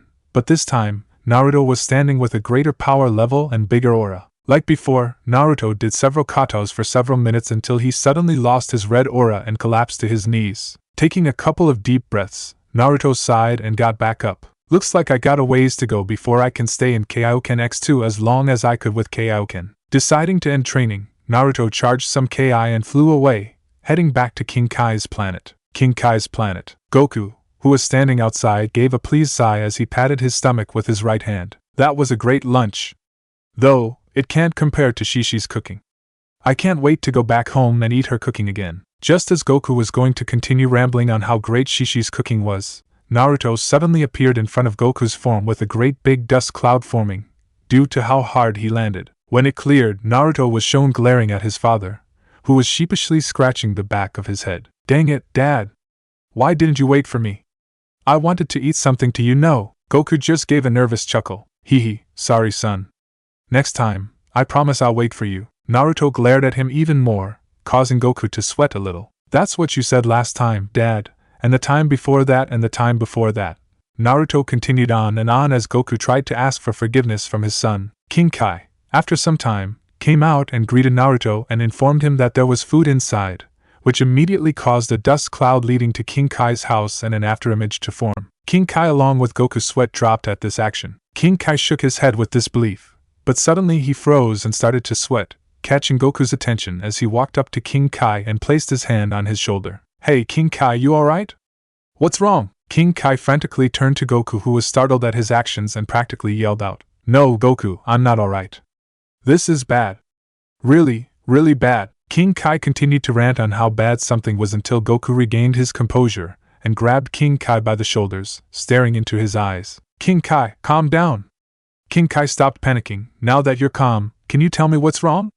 Why are you so panicky? King Kai bit his lip in nervousness and told Goku. The Saiyans are arriving tomorrow, Goku. Earlier than we thought they would be. Goku's eyes widened as he yelled out a what? Before he started to shake King Kai. What do you mean they're arriving tomorrow? How is this possible? King Kai, getting tired of being shaken, broke out of Goku's strong grip and tried to regain his balance as a wave of dizziness overcame him. When his vision and the world stopped shaking around him, King Kai answered Goku in a serious tone of voice. It's like I said, Goku, they're arriving tomorrow, and as to how this was possible, I don't really know, but there's no stopping it now. The only thing we have to do now is get you and Naruto on Earth as fast as possible to face these Saiyans. So hurry and inform Naruto that you guys need to get going right away. Goku's face grew stern as he nodded and quickly ran inside and informed Naruto of the situation, which made Naruto react by getting serious as well. After a couple of seconds, both Naruto and Goku were outside in front of King Kai, getting ready to leave. King Kai stepped up and told them of his plan to get to Earth fast. Okay, this is what we're going to do.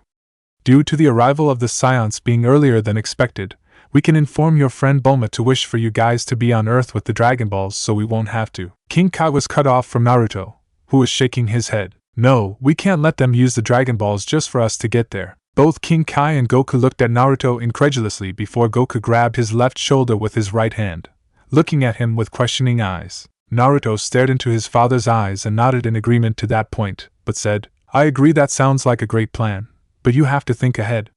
What if the Saiyans destroy a city, full of innocent people when they arrive?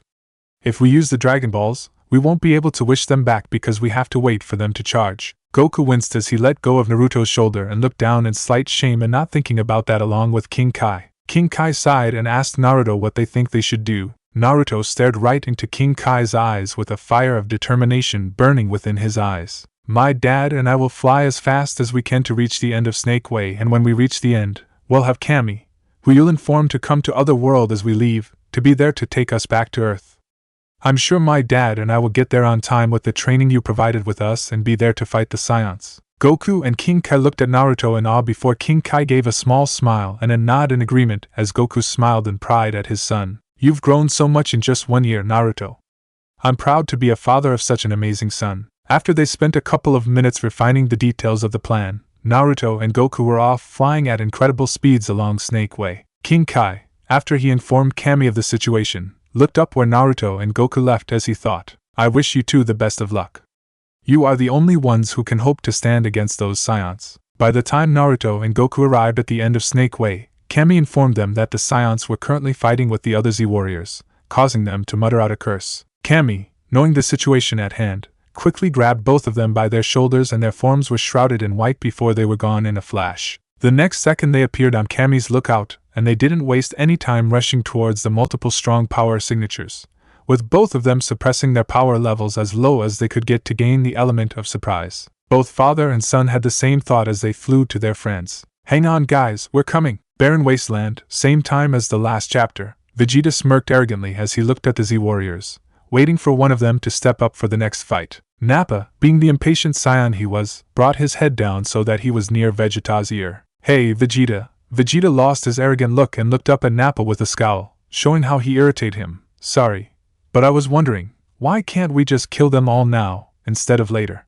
Vegeta looked at Nappa like he was the biggest idiot in the universe before sighing in annoyance. I see you haven't been listening.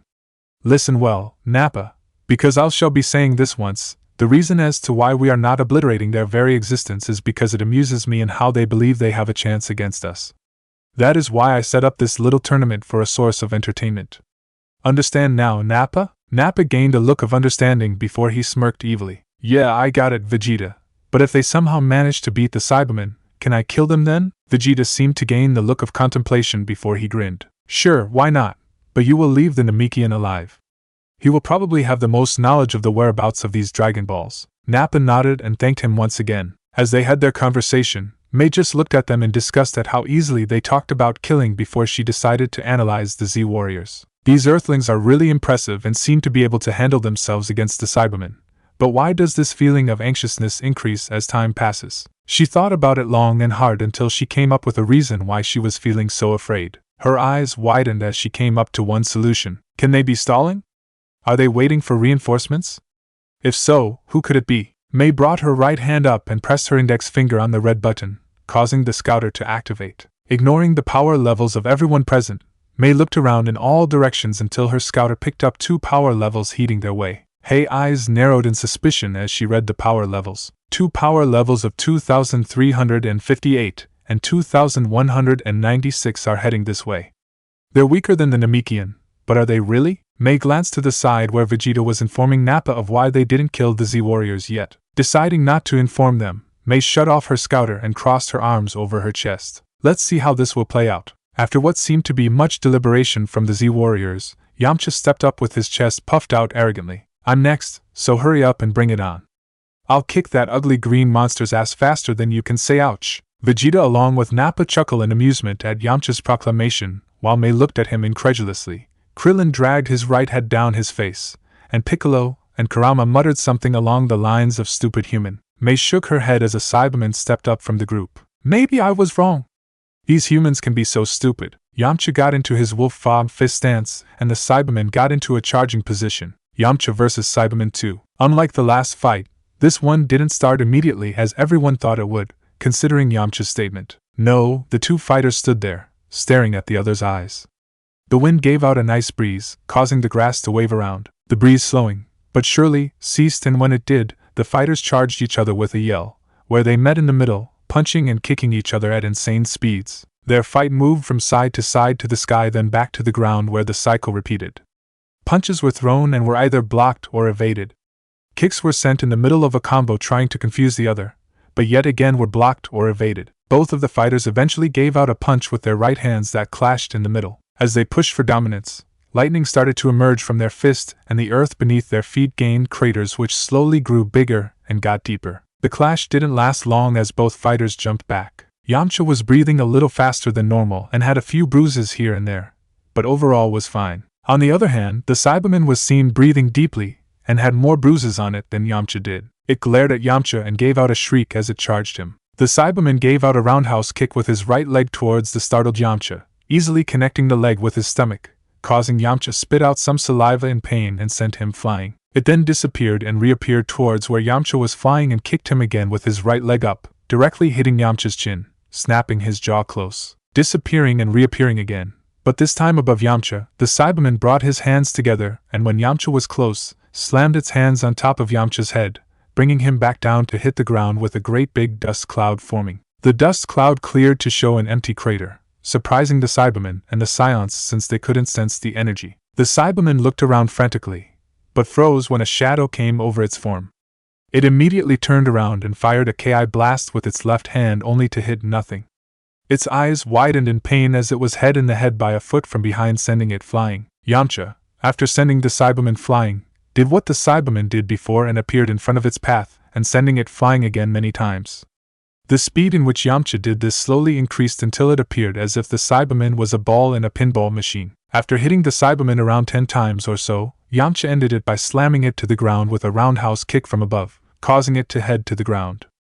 Yamcha then put his hands to the right side of his waist. A blue energy appeared within his hands as he said, Ka. The energy formed a blue sphere in the middle of his hands. Me. The energy got brighter with Yamcha charging more energy into it. Ha! It grew a bit larger that some lines of the energy slipped past his fingers. Me. The Saibaman hit the ground and before it could get up, it was too late. Ha! Yamcha yelled as he brought his arms out, causing the Ki charging within his hands to burst out like a laser the size of medium-sized boulder. The beam traveled through the air at such high speeds that when the Saibaman looked up, the beam was already in front of its form and crashed into him. As soon as the Kamehameha hit the Saibaman, the area where the Saibaman was exploded, making the Z-Warriors cover their eyes from the dust while the Saiyans weren't fazed in the slightest. When it cleared, Yamcha was seen standing there triumphantly with the Saibaman behind him down. The Z-Warriors, aside from Kurama and Piccolo, gave out a cheer and Yamcha gave them a thumbs up. Like I said, I kicked that green monster's ass no problem. Meanwhile, Vegeta and Nappa frowned while May raised her left eyebrow in curiosity. Vegeta gave out a scowl while looking at the downed Saibaman. What a disgrace.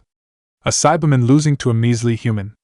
Disgusting. Nappa nodded with a frown to his words while May just glared at the back of his head. The other Saibamen looked at each other in slight fear when they now realized that the Z-Warriors may be tougher to defeat than they thought. Unknown to them, the Saibaman that looked to be still unconscious was conscious and was gripping its fists tightly in anger. With this rage powering its form, the Saibaman surprised attacked Yamcha, who had his back turned, and grabbed him tightly. What the hell? Those would be the last words he said before he and the Saibaman exploded. Vegeta and Nappa smirked at the sight while May and the Z-Warriors stared in shock before Krillin was the one that yelled out the rest of the Z-Warriors' thoughts out loud. Yamcha, Chapter 5, Krillin's rage.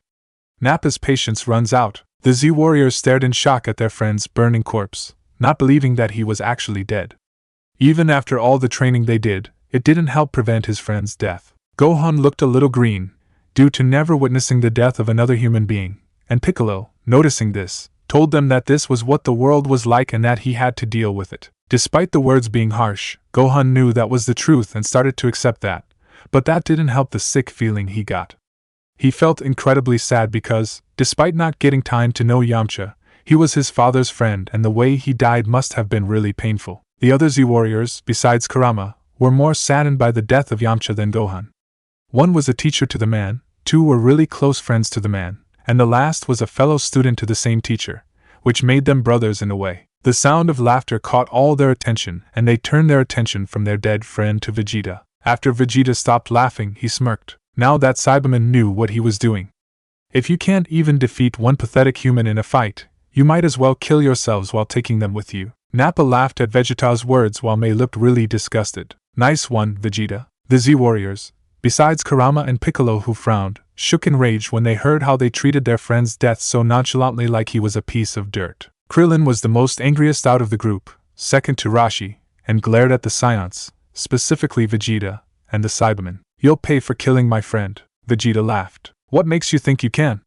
That human over there didn't even survive against one Saibaman, which is 10x weaker than I am. This caused Yamcha's death to flash in Krillin's head as he heard the Saibaman chuckle. Krillin's anger grew past the limit, and he yelled out in rage. I'll kill you all! The Z-warriors sensed a massive increase in Krillin's power, and jumped back. Krillin roared as he stuck out his arms in front of him with his wrists touching and palms facing the Saibaman. Expanding energy wave. Out from Krillin's hands burst out a huge yellow beam that split off into 8 blasts that went for the remaining Saibamen and Saiyans. The Saiyans didn't even bother trying to dodge the blast and deflected it away, causing 3 explosions to go off behind them that blew up a mountain. The Saibamen were the unluckiest ones because, despite some trying to hide, the blasts followed their movement and 4 were destroyed. One somehow managed to survive, and after the attack was done, it saw Gohan defenseless as he looked forward. It jumped towards Gohan with its right hand stretched forward, ready to pierce his head with its claws. It was surprised when his wrist was grabbed by Piccolo, who glared at it, and was instantly killed by a chop from the neck that made his head explode. Krillin was seen gasping as his arms were still stretched out with smoke coming from his hands. The others approached him and Rashi put a hand on his left shoulder at the same time Tien put a hand on his right shoulder with Kaiotsu behind Tien, and Kurama standing with his arms crossed behind Rashi. Krillin looked up at Rashi then to Tien before he brought down his head. Sorry guys. I know that the plan was to suppress our powers so we could surprise them, but I was just so angry at how easily they dismissed Yamcha's death. Rashi just squeezed his shoulder reassuringly while Tien smiled at him. It's alright, Krillin. Yamcha would have been happy that you avenged his death, and I think it's time to stop hiding our powers and to get serious. Tien's right, Krillin. You did the thing anyone would do when their friend has been killed. Besides, with the Dragon Balls, we'll be sure to wish him back and tell him we succeeded in beating the Saiyans. Krillin looked gratefully at them and everyone instantly powered up to their actual level, causing the Saiyan scouters to act up. Vegeta watched as the scouters started to go through numbers until they finally stopped, and he stared in shock, along with Nappa and May, which she wasn't really that surprised because she guessed that they were able to hide their true levels, but was still surprised at what the scouters were reading. What is this? Their power levels suddenly gained a huge increase. He checked the power levels of Kaiotsu, Gohan, Rashi, Tien, Krillin, Piccolo, and Kurama. 2,400, 2,600, 2,850, 3,000, 3,300, 3,600, and 4,000. What the devil is going on? How could they hide this power?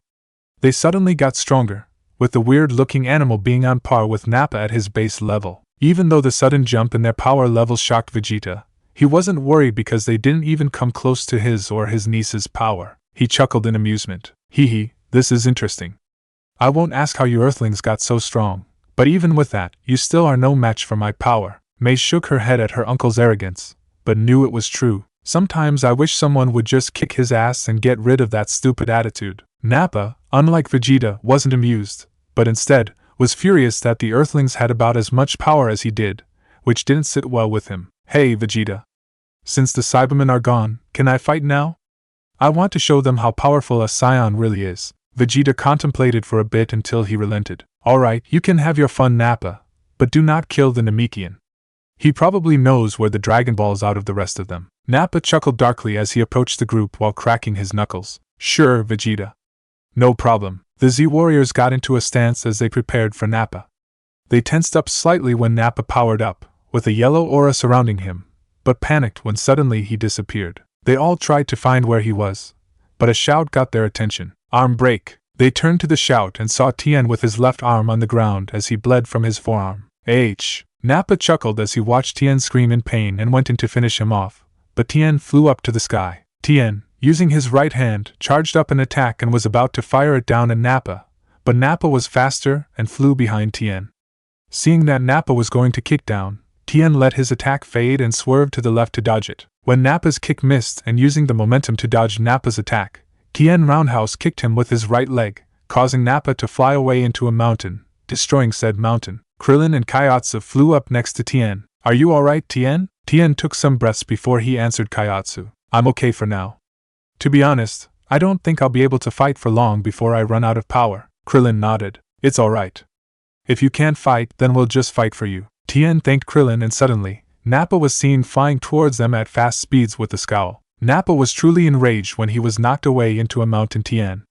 He swore to himself that he was going to pay. Prepare yourself, human. You're going to be the first to die. Nappa brought his left hand to his chest before sticking it out, aiming for Tien as a yellow Ki blast headed their way. The Ki blast didn't hit Tien like expected because Kurama, who was standing by previously, got in front of the Ki blast's intended target and deflected it away, making Nappa's rage grow. Your fight's with me now, flesh bag. Nappa, identifying Kurama as the one who was the same level as him on the scouter, smirked evilly. Ah, so you finally decided to fight, instead of hiding behind your friends like you did before. Great.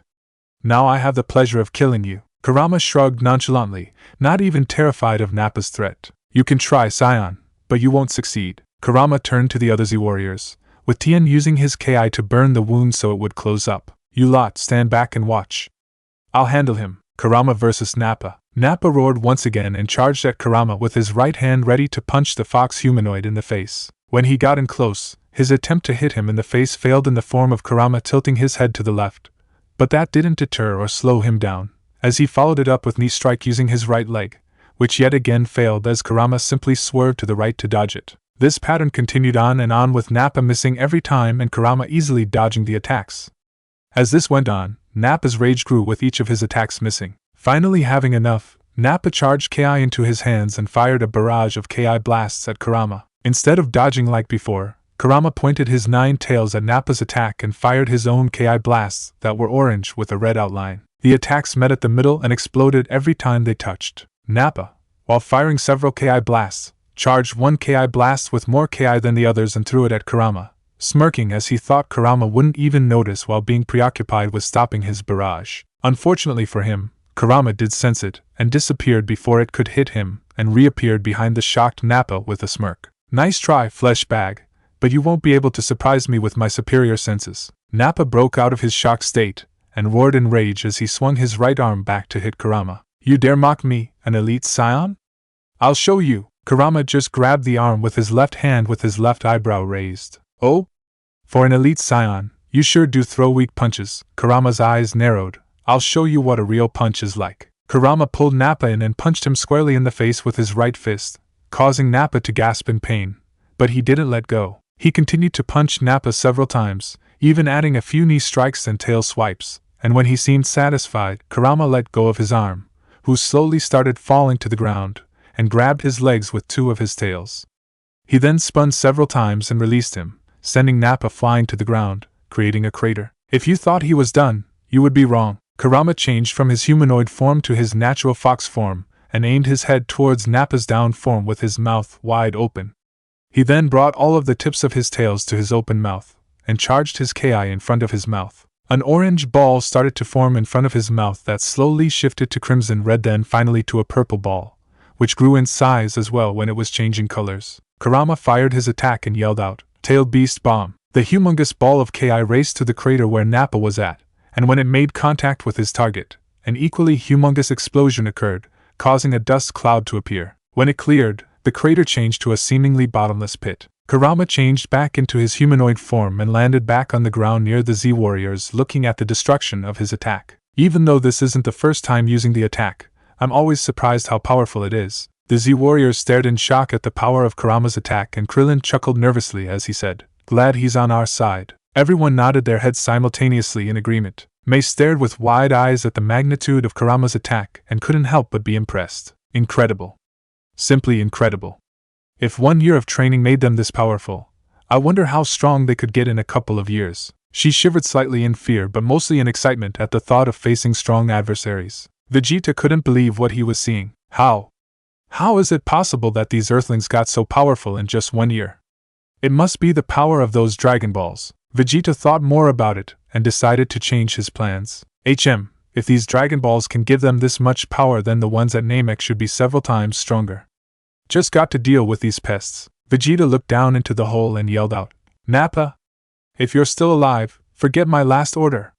Go ahead and kill every single one of them." He didn't get a reply at first, but when his scouter acted up, he smirked. Kurama, sensing a great power of Ki heading their way from underground, turned to the others and yelled out, "Everyone!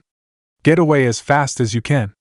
There's a huge power of Ki heading our way from underground." The Z warriors didn't need to be told twice and quickly flew away, but Gohan, being too scared, temporarily forgot he could fly and tried to run away. Piccolo, being the closest to Gohan, saw this and cursed when he felt the blast getting closer. He flew to Gohan as fast as he could, but saw the ground starting glow yellow, showing that the blast was going to burst out any second. Piccolo roared and shoved Gohan just in time, as a yellow beam of Ki hit him. The Z warriors, who weren't that too far, checked if everyone was there, but when they saw Piccolo and Gohan missing, they looked back to where they were previously and saw Piccolo being hit by a yellow beam of Ki with Gohan on the ground not far away, making Kurama easily guess what happened. Kurama cursed as he grit his teeth in anger. Damn it all! I should have predicted something like this to happen. Now we won't be able to wish back anyone. The other Z warriors also came up to the same conclusion, and Krillin cried out in despair with Rashi looking down in sadness, Tien digging his fingers into his palm so hard that it bled, and Kaiotsu was openly crying. Gohan, who got back up after being shoved, turned around and his eyes grew wide in horror as he saw Piccolo burnt and badly damaged while falling down the hole created by the blast. He ran as fast as he could, planning to jump and catch him, but Piccolo was already falling deeper into the hole. "Mr. Piccolo!" As Piccolo fell down the hole, he could only give out a small smile. "Even though I was forced to train you, I truly enjoyed the time we spent together, Gohan. Your innocence made me so soft, but I'm glad. You were my first ever friend." With that thought, he closed his eyes as he died. At Kami's lookout, Kami was seen disappearing while Mr. Popo cried. Gohan didn't even register how all the Z warriors yelled for him to run away or how Nappa flew from the hole and was now in front of him. All he could think about was the times he spent with Piccolo. How he clothed him, fed him, and taught him how to be strong. Even though he was rough and stern, Gohan appreciated all effort Piccolo did to train him. When he heard a chuckle, he, almost robotically, brought his head up when he saw Nappa. "Serves you Earthlings. This is what happens when you mess with an elite Saiyan." Gohan glared at Nappa with pure rage as he clenched his fist and grit his teeth. This was his fault. He killed Mr. Piccolo. He killed him. Killed him. Killed. Kill. Kill. Kill.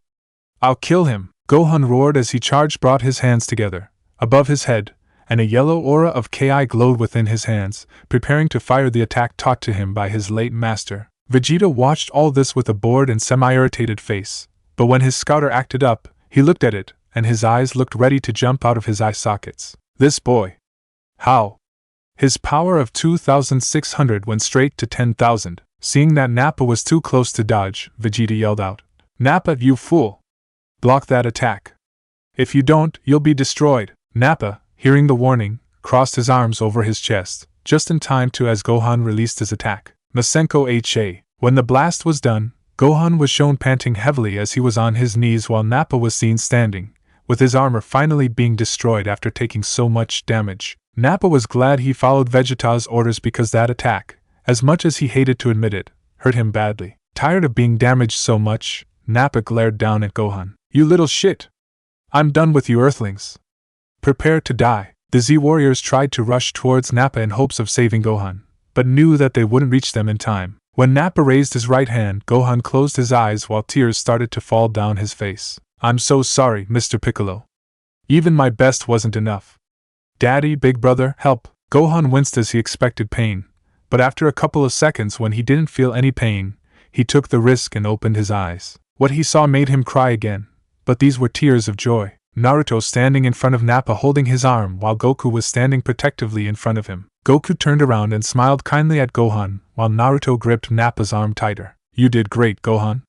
Now let your big brother and daddy handle it. Chapter 6: Nappa's Defeat. Uncle and Niece vs. Father and Son Part 1. The Z-Warriors gained grins and smiles on their faces at the arrival of Naruto and Goku. Krillin literally ran at Goku and gave him a hug. Tien gave a huge smile towards Goku with Kaiotsu right beside him. Rashi gave his old student a big grin, and Kurama nodded to the father of his best friend and partner. Goku, after he comforted Gohan, gave them a small sad smile. Hey guys, I'm sorry we're late, but we expected them to come later on, but their arrival surprised us.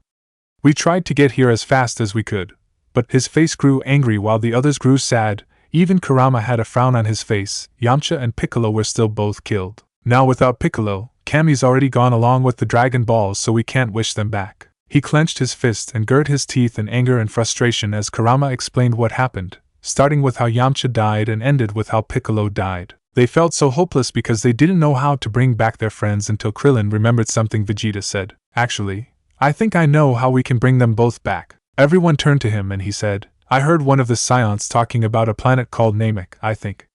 They said that's where people who looked like Piccolo and Kami lived, so they probably have their own sets of Dragon Balls we could use. This brightened all their moods and Goku gained a determined face. That's great, Krillin, but we're going to have to talk about that later. He looks towards that shocked faces of Vegeta, Mei, and Nappa, who was still in Naruto's grip. We still have to take care of the Saiyans.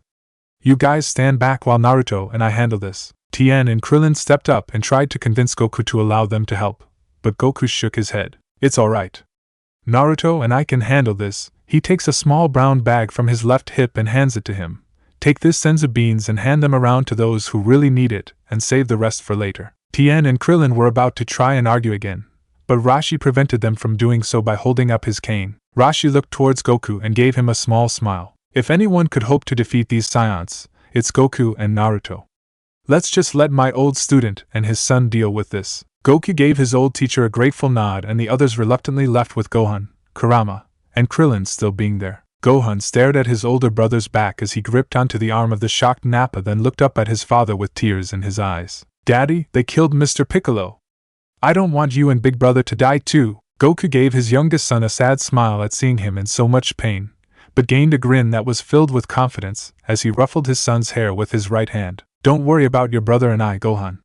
We're super strong thanks to our training, so we'll kick their butts no problem. Gohan was about to protest, but Kurama's words made him silent. Gohan, trust in your father's and brother's strength. These two will be able to defeat those Saiyans. Can't you sense their true power? Gohan closed his mouth and concentrated on his brother and father, and was shocked to see his father and brother have incredibly high power levels, with Naruto being even stronger than Goku. Gohan finally nodded in acceptance, and Goku ruffled his hair one last time as he looked at Gohan with proud eyes. You have made me proud, Gohan. I can sense how strong you got with Piccolo's guidance, and it is simply astonishing. Gohan lost his tears and blushed bashfully as he looked up at Goku with a big grin. Thanks, Daddy. Goku nodded with a smile and looked towards the Saiyans with a serious expression on his face. Now you should catch up with the rest of the guys before you're caught in the crossfire. Gohan and Kurama nodded and started flying towards the others. Krillin turned his head one last time and said one last thing as he flew off behind Kurama and Gohan. We'll be waiting for you guys when you're done kicking their asses. Goku smiled to himself as he heard the words of his best friend. You can count on it. What they didn't know was that Naruto actually heard the whole conversation and smiled to himself. Gohan's grown so much since I last saw him.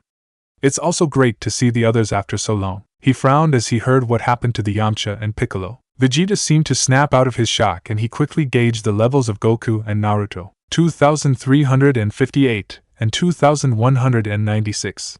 But the other Earthlings just proved that they could hide their true power, so how strong are they? Meanwhile, Mei was also out of her shock and was also checking their levels, but she seemed to be concentrating on Naruto more than Goku. Their power levels on the scouter say that they're 2358 and 2196, but I don't believe that for a second.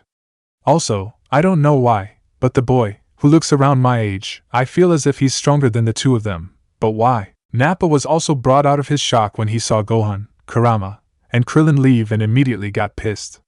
He seemed to forget that his right arm was in the grasp of Naruto's own right hand. He charged a powerful Ki blast into his left hand and was prepared to launch it at the three. You think I'll let you escape my wrath? Think again. Unfortunately for Nappa, he was in the very grasp of the future's strongest Saiyan God. His shout gained the attention of everyone present, with Goku, Vegeta, and May watching on the sides. Naruto, who was watching them fly away with a smile, gained an angry scowl on his face at the shout and quickly turned his attention back to Nappa, who was about to throw the Ki blast at the three. He pulled on Nappa's right arm, startling said man as his Ki blast dissipated due to the surprise of being pulled, and kneed him in the gut with his right leg still holding on to his right arm. Nappa gasped in pain and spit out some blood as he fell to his knees at the unexpected attack. He looked up and saw Naruto staring down at him with bored eyes. He glared at his new target and shouted, "How dare you harm me, an elite Saiyan, you scum? I'll destroy you." Naruto lost his brood look and glared down at Nappa with such anger that it made him flinch. "How dare I?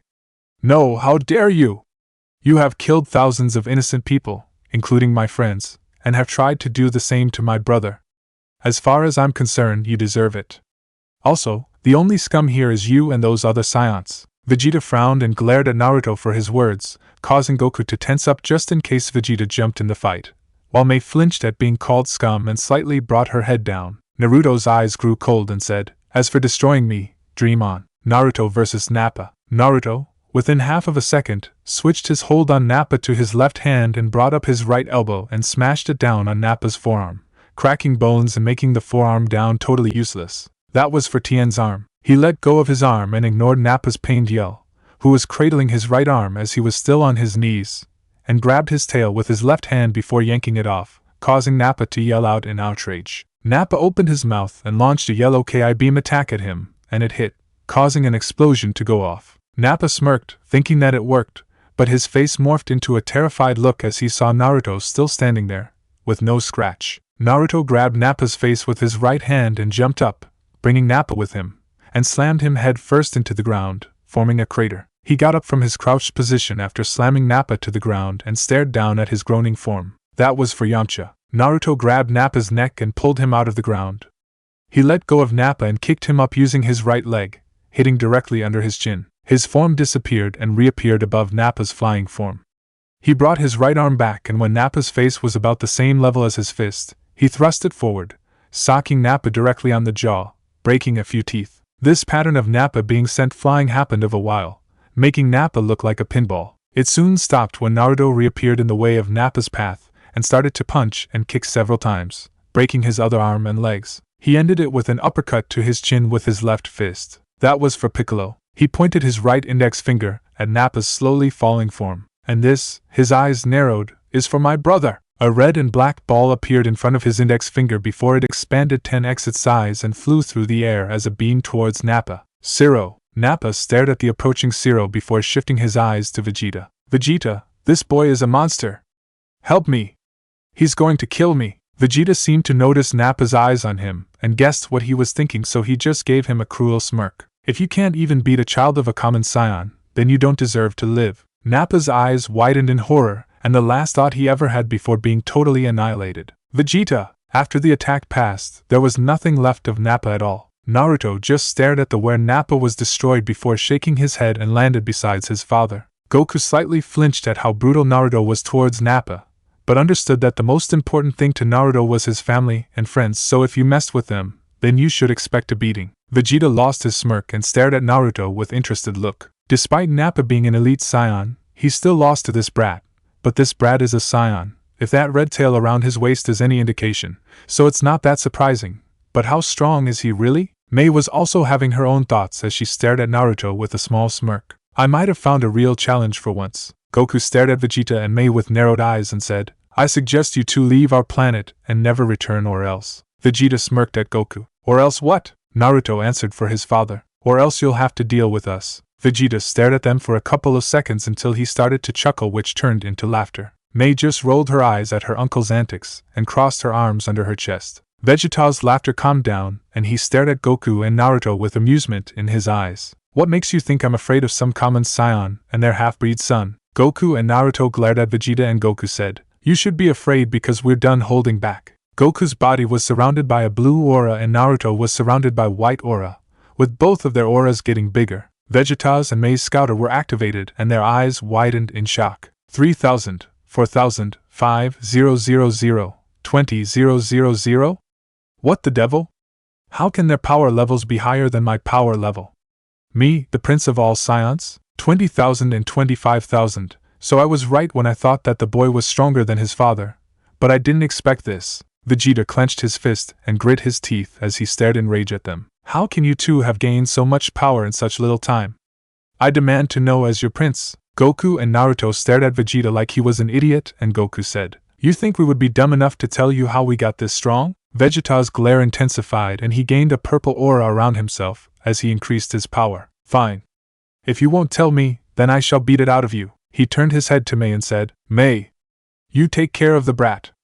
I will take on the brat's father. Mei just gave a grunt in acknowledgement, and he charged at Goku with his right fist pulled back. Goku watched as Vegeta's fist got closer to his face, but in the last second grabbed his fist with his left hand. Staring into the shocked face of Vegeta, Goku gave a grin. Let's take this somewhere else. He grabbed Vegeta's arm with his right arm and turned around, tossing him towards somewhere they could fight with no one around. He turned his head to Naruto and gave him a thumbs up with his left hand. Good luck, Naruto. Naruto nodded and Goku flew after Vegeta. Naruto turned his eyes to Mei and Mei gave him a smirk as she said, It looks like it's just you and me now. Naruto punched his right fist into his left palm, cracking his hand. Looks like it. Mei got into her fighting stance, which consisted of her left hand in the form of a claw above her head, her right fist by her waist, and her left leg in front of her right leg. Naruto also got into his stance, with his right leg bent and his left leg stretched, his left fist near his chest, and his right fist pulled back. Before they started, Mei asked him a question. Before we start,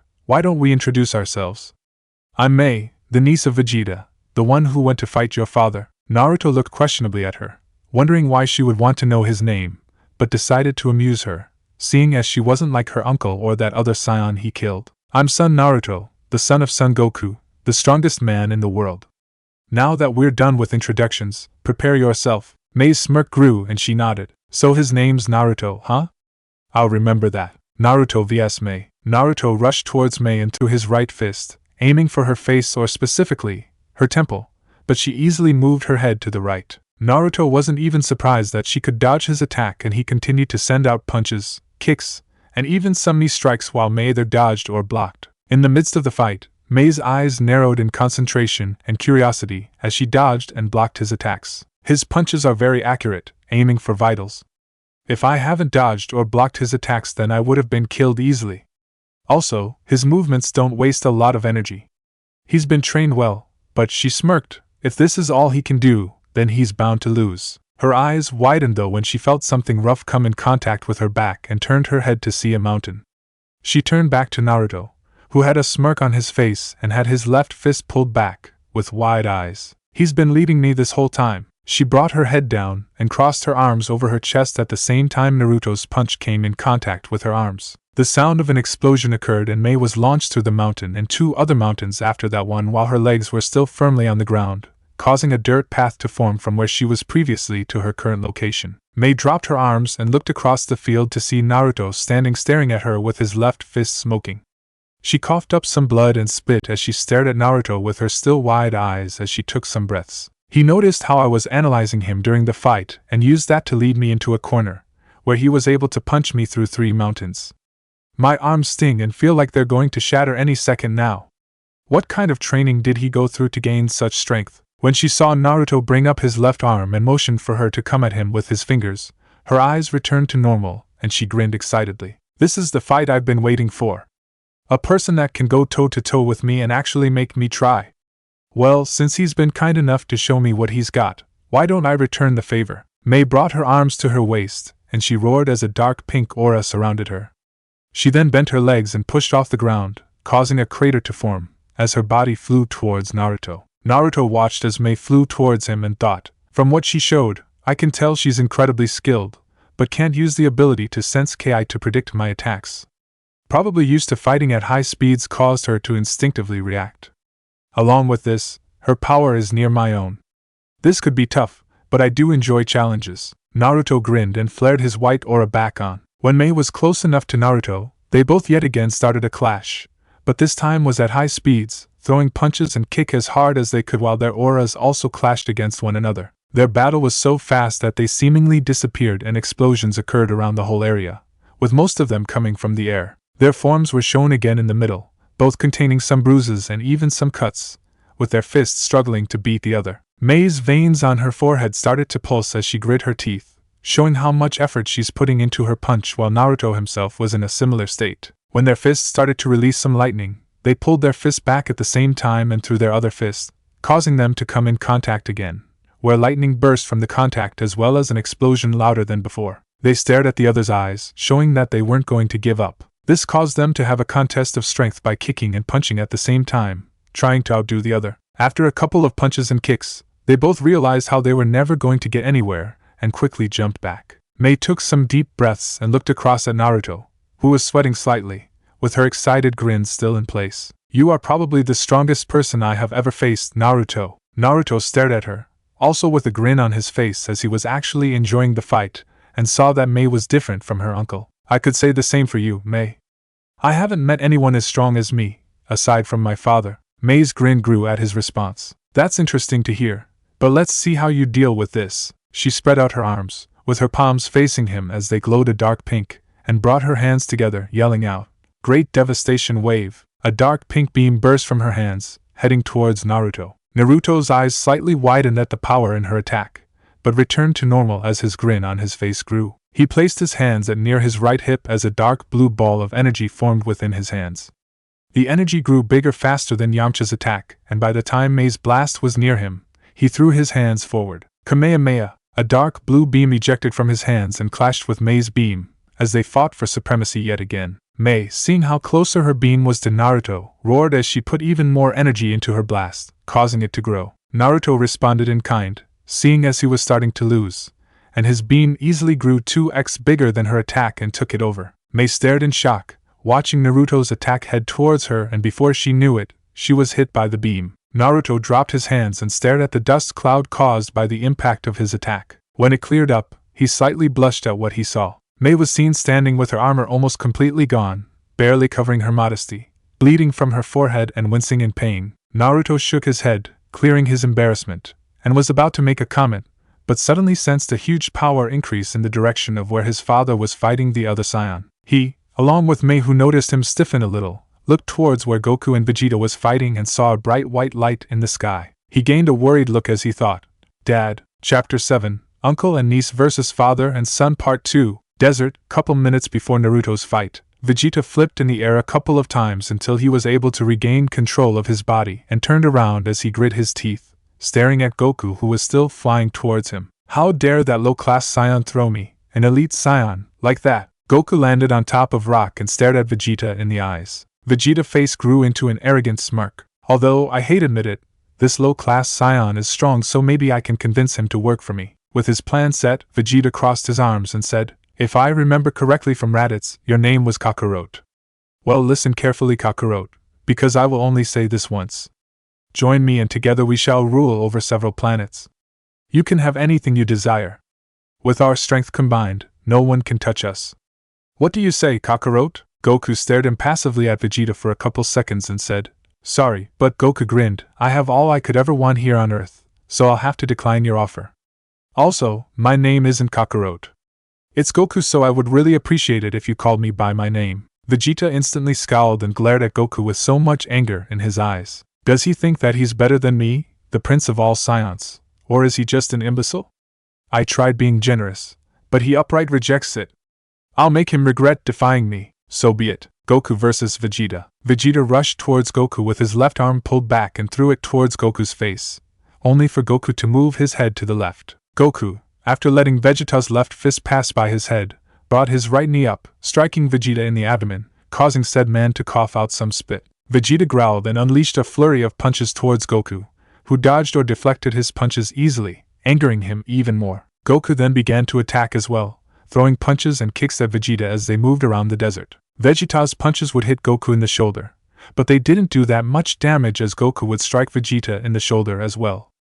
The difference being that Goku's punches actually did more damage. As their fight increased in speed and power, the damage to the landscape escalated. Boulders spontaneously exploded, craters were formed, and rocks were turned into dust. Along with their speed and power, Goku's and Vegeta's aura started to grow, causing some debris from boulders to float in the air. Goku, despite Vegeta being his enemy, was slightly amazed at how his power was growing each second that passed. Is he getting stronger as he gets madder? It seemed like a ridiculous theory, but Vegeta was proving the theory right. His power, which was around 20,000 before, was now around 25,000 and was still increasing. Goku's eyes narrowed in determination. Goku moved his head to the right to dodge the punch Vegeta sent to his face and sent a punch with his left fist into Vegeta's abdomen. He followed up with an uppercut with his right fist, making Vegeta's jaw close painfully. He continued to punch and kick Vegeta for several seconds until he roundhouse kicked him away with his right leg. Vegeta stopped his flight with his Ki, turned around, and stared down at Goku with rage burning in his eyes. He spit out some blood to the side and wiped his mouth with his right arm. I've had it with this planet. Ever since I came to this insufferable planet, my plans have been destroyed because of this low-class Saiyan. Vegeta brought his arms up from the left side as he glared down at Goku. Kakarot, I've decided that it was time for you and this planet to die. Within Vegeta's hands, a ball of purple Ki was seen to form that was steadily growing larger, as shown by some of it passed through Vegeta's fingers. Thrusting his arms forward, Vegeta yelled out the name of his signature technique, Gallic Gun. The ball of Ki within Vegeta's turned into a large purple beam that headed straight for Goku. Goku stared at the incoming Ki blast with some worry. If that attack hits the Earth, the whole planet and everyone in it will die. I have to stop it. Goku brought his hands to his right hip and charged his Ki into his hands. A blue ball of Ki was formed, and like Vegeta, started to grow, but at a faster rate. At the moment Vegeta's attack was just a few feet from Goku, Goku thrust his hands forward, unleashing the Ki he was charging up. Kamehameha! The blue Ki blast clashed with Vegeta's attack and started to push it back. Vegeta's eyes widened in fear until they narrowed as he put more energy into his attack, but Goku just responded by doing the same thing. He stared in horror as the blast beat his own attack and hit him straight on, causing an explosion to occur. Goku let his arms drop and he stared at the smoke in the sky. Despite that having the energy to destroy a planet, I'm pretty sure that's not enough to take him out. Just like he said, when the smoke cleared, Vegeta was seen still flying with some scratches and some parts of his armor being gone, due to the blast. Vegeta panted before he scowled. How is this possible? How could a low-class Saiyan best my strongest attack? He tried thinking about how could he beat Goku until he remembered something. How could I forget?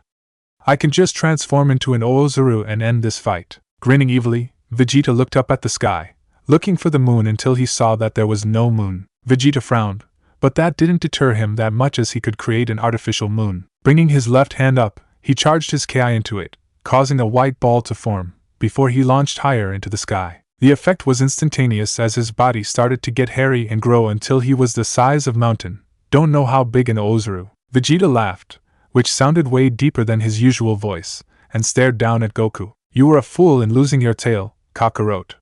If you had it, you could have transformed into an Oozuru as well, but too bad for you. In this form, my power increases by tenfold.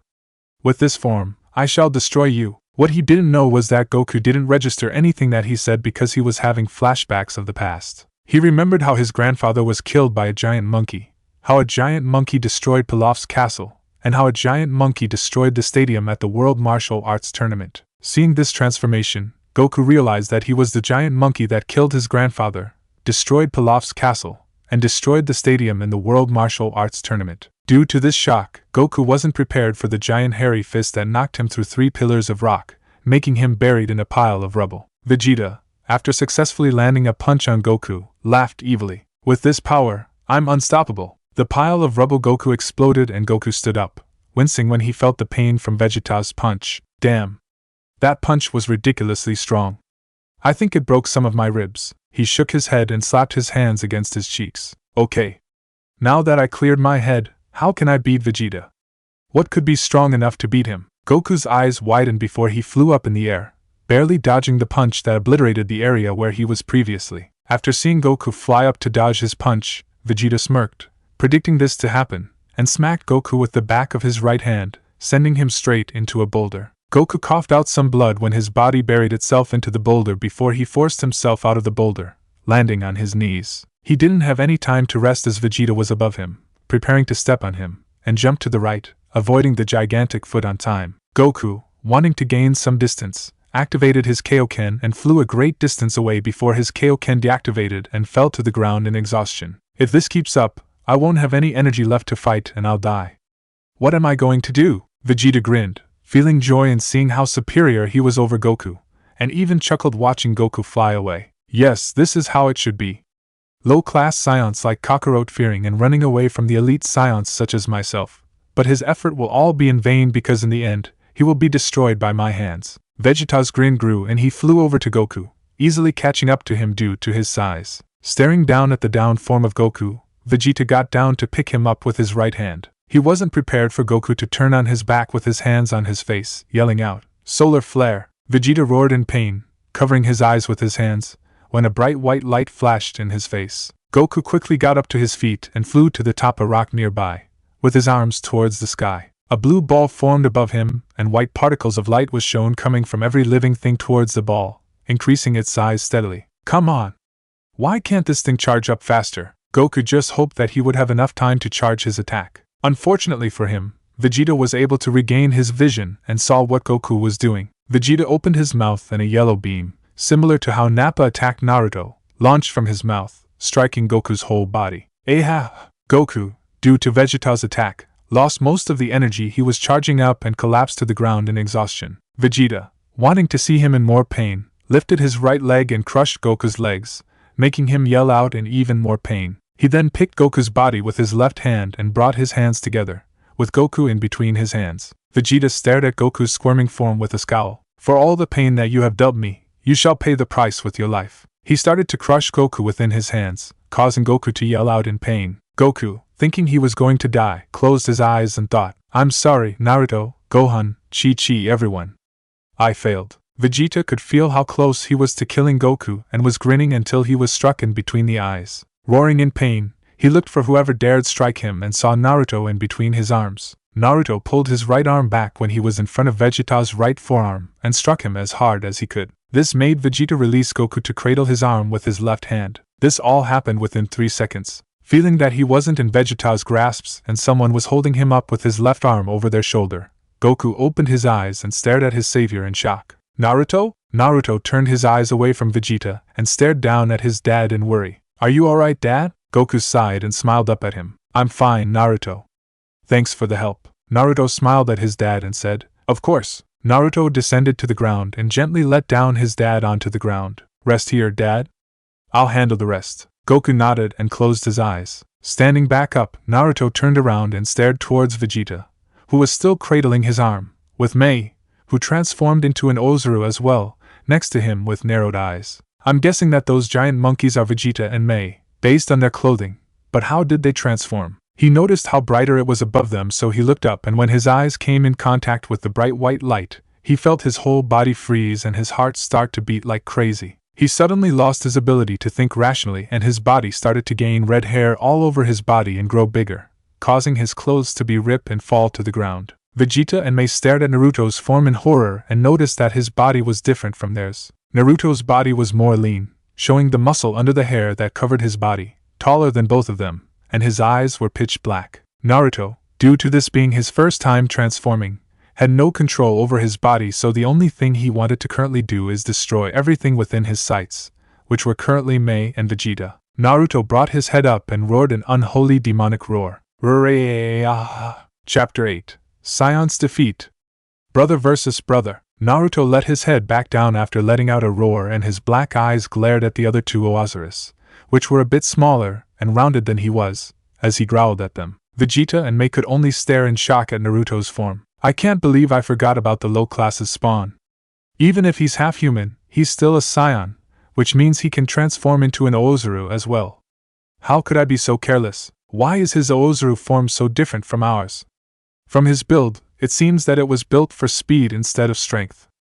Also, why do I feel that his power is stronger than mine and Uncle's power combined? They were forced out of their thoughts by the exact same person they were thinking about as Naruto's form rushed towards them at speeds, which should be impossible for a being his size. Vegeta, thanks to several years of experience and feeling of dread, brought up his arms in a cross unconsciously. This was a smart yet dumb move in his part, as Naruto's right fist collided with his arms, causing the bones in Vegeta's arms to be cracked from the force behind it, and for the prince himself to crash through several pillars of rocks before finally stopping when he crashed into a mountain. Luckily, their fight was a great distance away from where Goku was resting. Maize could only widen her eyes as she was directly to the right of Vegeta when this happened. He's so fast.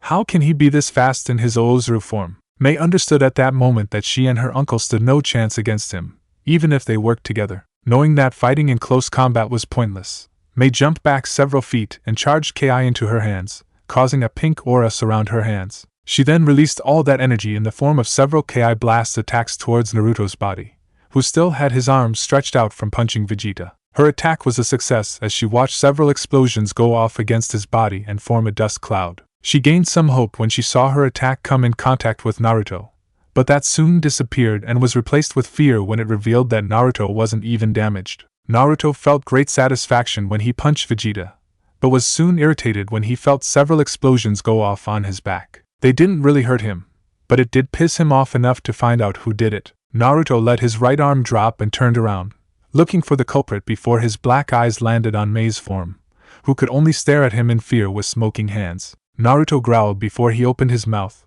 revealing a dark red energy within the back of his throat. Mei could only say one thing when she saw this: oh shit. With Kurama, Gohan, and Krillin, as the three flew towards Goku's house to tell Chi-Chi was going on, Gohan couldn't help but worry for his brother and father. Krillin, who was flying by Gohan's left side, patted him on the shoulder, getting said boy to look at him, and smiled. Don't worry about your brother and dad, Gohan.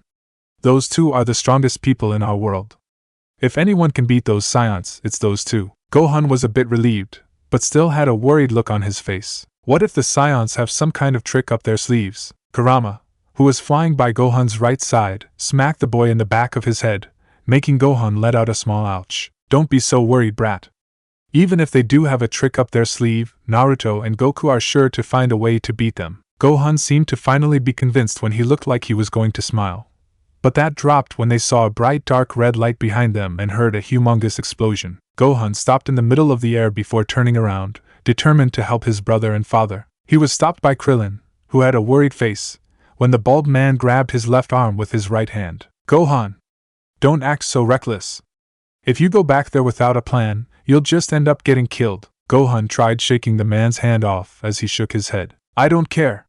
I can feel that my daddy and big brother are in trouble.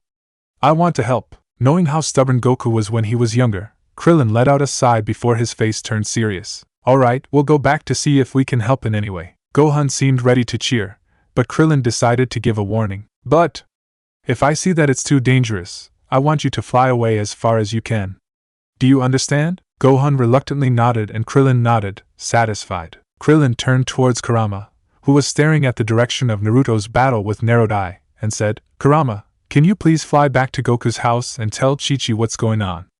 I have to keep an eye on Gohan so he doesn't get hurt. Kurama nodded in acceptance. Alright, but be careful. Krillin nodded and Kurama continued towards Goku's house. Krillin turned back to Gohan and let go of his arm. Nodding at each other, they both flew towards the fight with the Saiyans. Back to the fight. After Naruto let out a Ki blast attack from his mouth, Mei, in an act of desperation, launched Ki blast of her own from her mouth, which collided with Naruto's own. The two blasts seemed to be in a stalemate for a few seconds, but eventually, Naruto's Ki blast proved to be superior as it beat Mei's Ki blast and hit Mei directly in the chest. She, like her uncle, was sent flying and crashing through several rock pillars, but instead of crashing into mountain, she was kicked in a different direction by Naruto himself. Naruto felt sadistic pleasure as he kept on kicking Mei back and forth like a pinball in the air, with only one thought motivating his actions. Kill!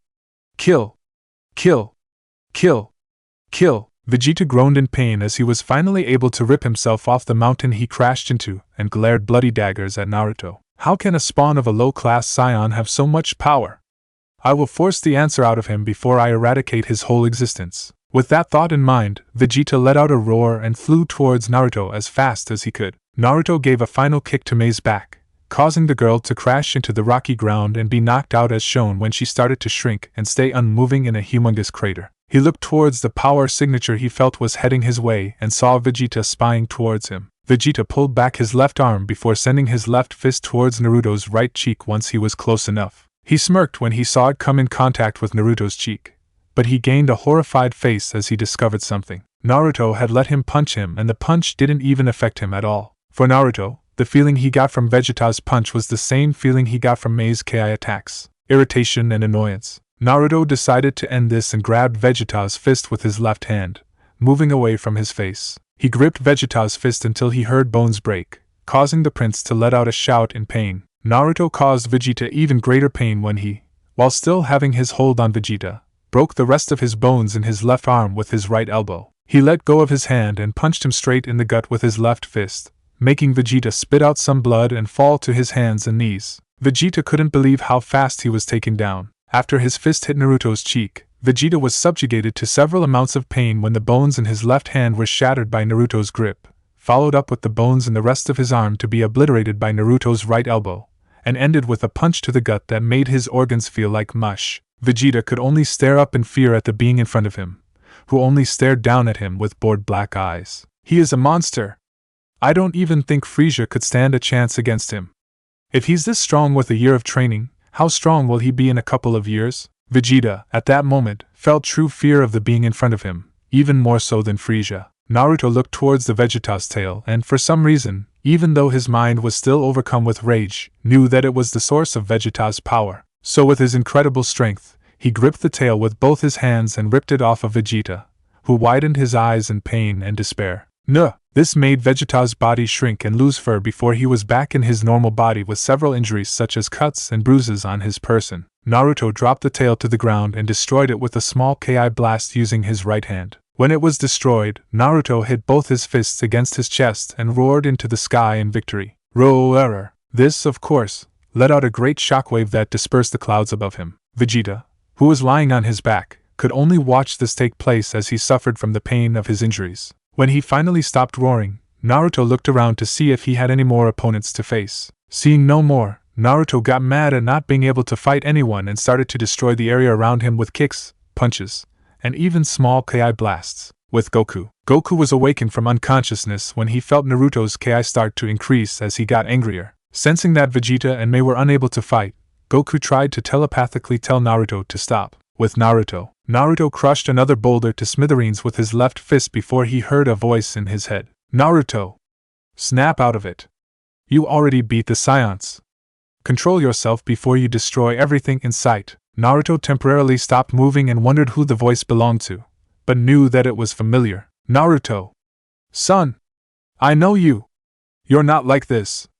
You have to regain control or else you'll end up losing yourself. Naruto slowly started to remember who the voice was as he dropped his arms to the side. His mind slowly, but surely, was losing all the anger it gained from the transformation as it replied to the voice. Father? Yes, son!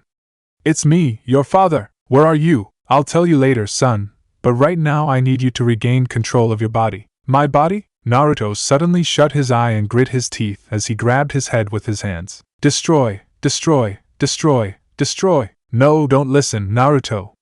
You got to fight the urge. Come on, son! Naruto roared in pain at the headache he received by trying to fight his primal urges to destroy everything in sight. I'm trying, father. It hurts so much. I know, son, but I know you can do it. Just try to remember the feeling you get from meditation. Naruto did as his father told him and took several deep breaths. He recalled the feeling of peace when he meditated and also the feeling of his Ki flowing smoothly through his veins, instead of flowing erratically when angry. After a while, the thoughts of destroying everything on sight dwindled to a whisper before disappearing altogether. Naruto slowly dropped his arms to his side and opened his eyes, revealing his black eyes to have gained a blue tint to them. Naruto looked down at his form before bringing his hands in front of him. He closed and opened his hands several times to see if he was in full control of his body again. When he saw that he did, Naruto tried to tell his father he did it by thinking, "Father, I did it. I was able to regain control of my body. I know, son. I felt your Ki calm down from here. I'm so proud of you, son." Naruto felt bashful and scratched the back of his head in the typical Goku fashion. "Thank you, father." Naruto heard his father chuckle from the telepathic connection. "No problem, son." Naruto looked around him to see the damage he did while overcome with rage. He winced when he saw several craters and broken mountains and boulders lying around the whole area. Suddenly, Naruto blinked as he recalled the memories of the fight and how it ended. Naruto narrowed his eyes and stared down at Vegeta, who stared into his eyes and chuckled before coughing out some blood. It seems that you were able to overcome all your anger and gain control of your Ozora form.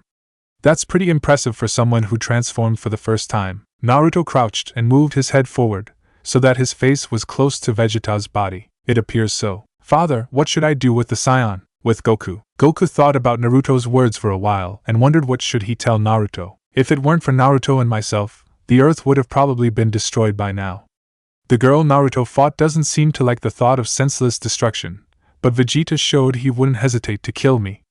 Although, Vegeta's power is so close to mine that I might be able to gain a rival I can fight on equal footing. Of course, even when injured, all Goku could think about was fighting. With that thought, he told Naruto what to do. With Naruto, Naruto, I want you to let Vegeta go. Naruto's eyes widened at his father's words as he stood up. But father! He nearly killed you and would probably kill everyone else on Earth if he had the chance. Why would you want someone like that to live? I have a feeling that he can change, Naruto. It may not be now, but I believe in the future, he will change for the greater good. Naruto just gained a deadpan look on his face, which is pretty amusing in his Ozora form. You just want someone to fight with, don't you? He could literally see a mental picture Goku scratching the back of his head. You got me there, but I really do believe that he can change.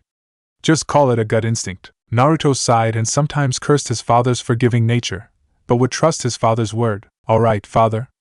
I'll listen to you, but if in the future he doesn't change, I won't hesitate to end him. Goku accepted his words and Naruto brought his right hand to pinch the bridge of his nose. What Naruto didn't realize while he was conversing with Goku was that Vegeta took out a remote from his armor and pressed it, which alerted his pod to come to his area. Vegeta let a smirk appear on his face as he stared at the sky. Fool. As he continues to let himself get distracted, I can use this time to escape and get healed, where I'll be several times stronger. Naruto stared down suspiciously at Vegeta, who had a smirk on his face. Before he could dwell on it, he felt the KI signatures of his brother and Krillin close to his location. Father, it appears Krillin and Gohan are heading my way. That's good. When they get there, can you get Krillin to pick me up cause I can get up right now? Naruto gave a quick affirmative through the telepathic link before he stared at the direction Krillin and Gohan were approaching from. When the Krillin and Gohan finally arrived, they stared fearfully at the gigantic beasts before them and wondered where were Goku and Naruto. Naruto, seeing them being terrified by his appearance, brought up his hands in peace. Gohan, Krillin, it's me, Naruto. You don't have to be scared. Gohan and Krillin's eyes widened in shock before Gohan hesitantly got closer to Naruto's face. BB big brother? Naruto smiled softly at Gohan and pat him gently on the head with his humongous left index finger. Yes, Gohan. I know it's hard to believe, but it's really me. You don't have to worry, I'm in full control. Gohan stared in admiration at his brother while Krillin dropped his jaw in shock. How come Naruto can control this form when Goku couldn't as a kid? Actually, Krillin's face gained a confused look. How did he even transform? The moon was destroyed. Deciding to ask, Krillin got Naruto's attention. Hey Naruto. How did you even transform in the first place? The moon was destroyed and it's still daytime. Naruto quirked an eyebrow in thought before he remembered how. His eyes widened in alarm as he remembered a crucial fact. Gohan had a tail. He frantically looked around the sky until his eyes landed on the white orb of energy Vegeta released into the sky. Krillin got worried slightly at Naruto's frantic movements and decided to ask him about it. Naruto, is something the matter? Gohan frowned and before he moved next to the left side of his brother's head. He looked at his brother's head move around until it stopped moving altogether. Seeing his brother's eyes land on something, he asked him, "What are you looking at, big brother?" Naruto heard the question from his younger brother and immediately turned his head to the left, seeing Gohan moving his head to look at the object that caused his transformation. He knew that a verbal warning was too late and tried to bring his right hand up as fast as he could to block the view, only for him to be a fraction late as Gohan's eyes turned red. He cursed and turned to Krillin, who could only watch in fear. Naruto, what's going on? He's about to transform like me. What? Naruto saw Gohan's clothes rip from his peripheral vision as it slowly started to get bigger and hairier. Krillin,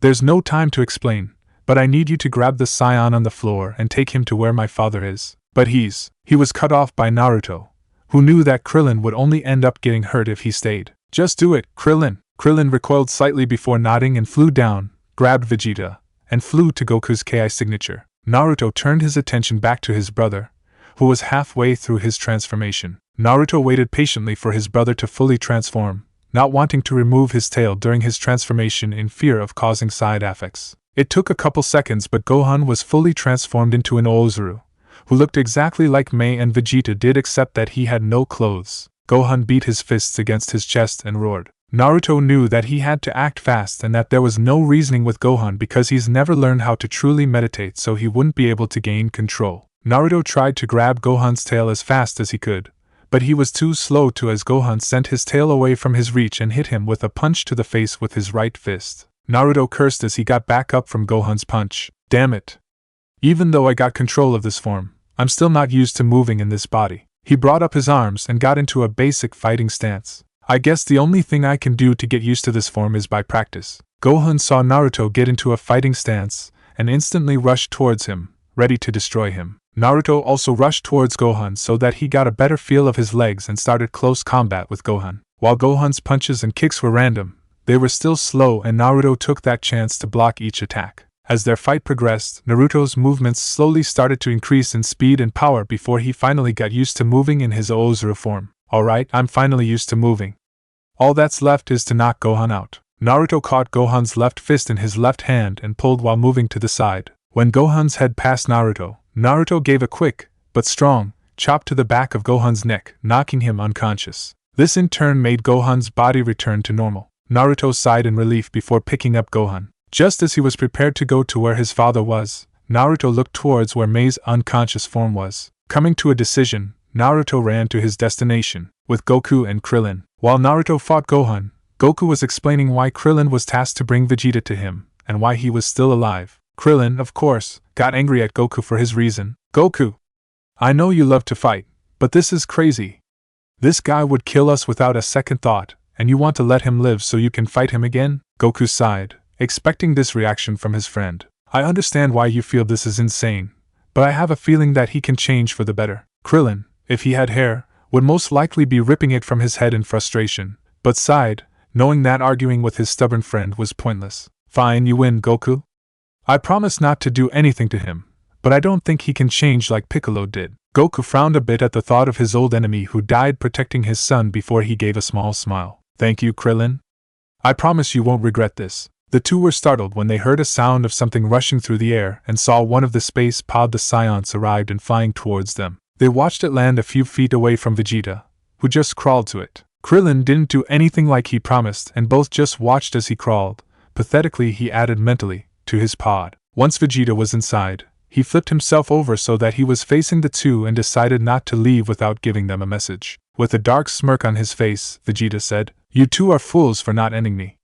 I swear when I return, you shall all perish before my hand." Krillin glared at him, but Goku just smirked. "You can try, but Naruto or myself will always beat you before you can." Vegeta lost his smirk and sneered at him, but before he left, he heard Naruto, who was approaching. Vegeta! He contemplated whether he should leave now or wait to hear what Naruto has to say. He decided on the latter because he was curious on what Naruto wanted with him. It didn't take long for Naruto to arrive, still in his Oozuru transformation, and was standing a few feet away from the pod. "What do you want?" Naruto frowned before bringing down his left hand, revealing Mei's unconscious form. "Aren't you going to take her with you? If I remember correctly, she is your niece, isn't she?" Now, Naruto might hate Vegeta and Nappa for what they did, but he didn't hate Mei at all because he saw that she didn't really like the idea of killing and enjoyed fighting, similar to his father and himself. Vegeta stared at Mei's form for a bit before he scoffed. "If she couldn't defeat you earlier, which would have prevented me being in this state, then she doesn't deserve to be by my side and is no niece of mine." With those final words, he closed the pod and it instantly flew away. Everyone who was conscious at the time glared at the pod as it left for leaving his own niece behind. Naruto just grit his teeth and made a promise to himself. "I swear, if I see him again and he hasn't changed, nothing will stop me from kicking his ass to death."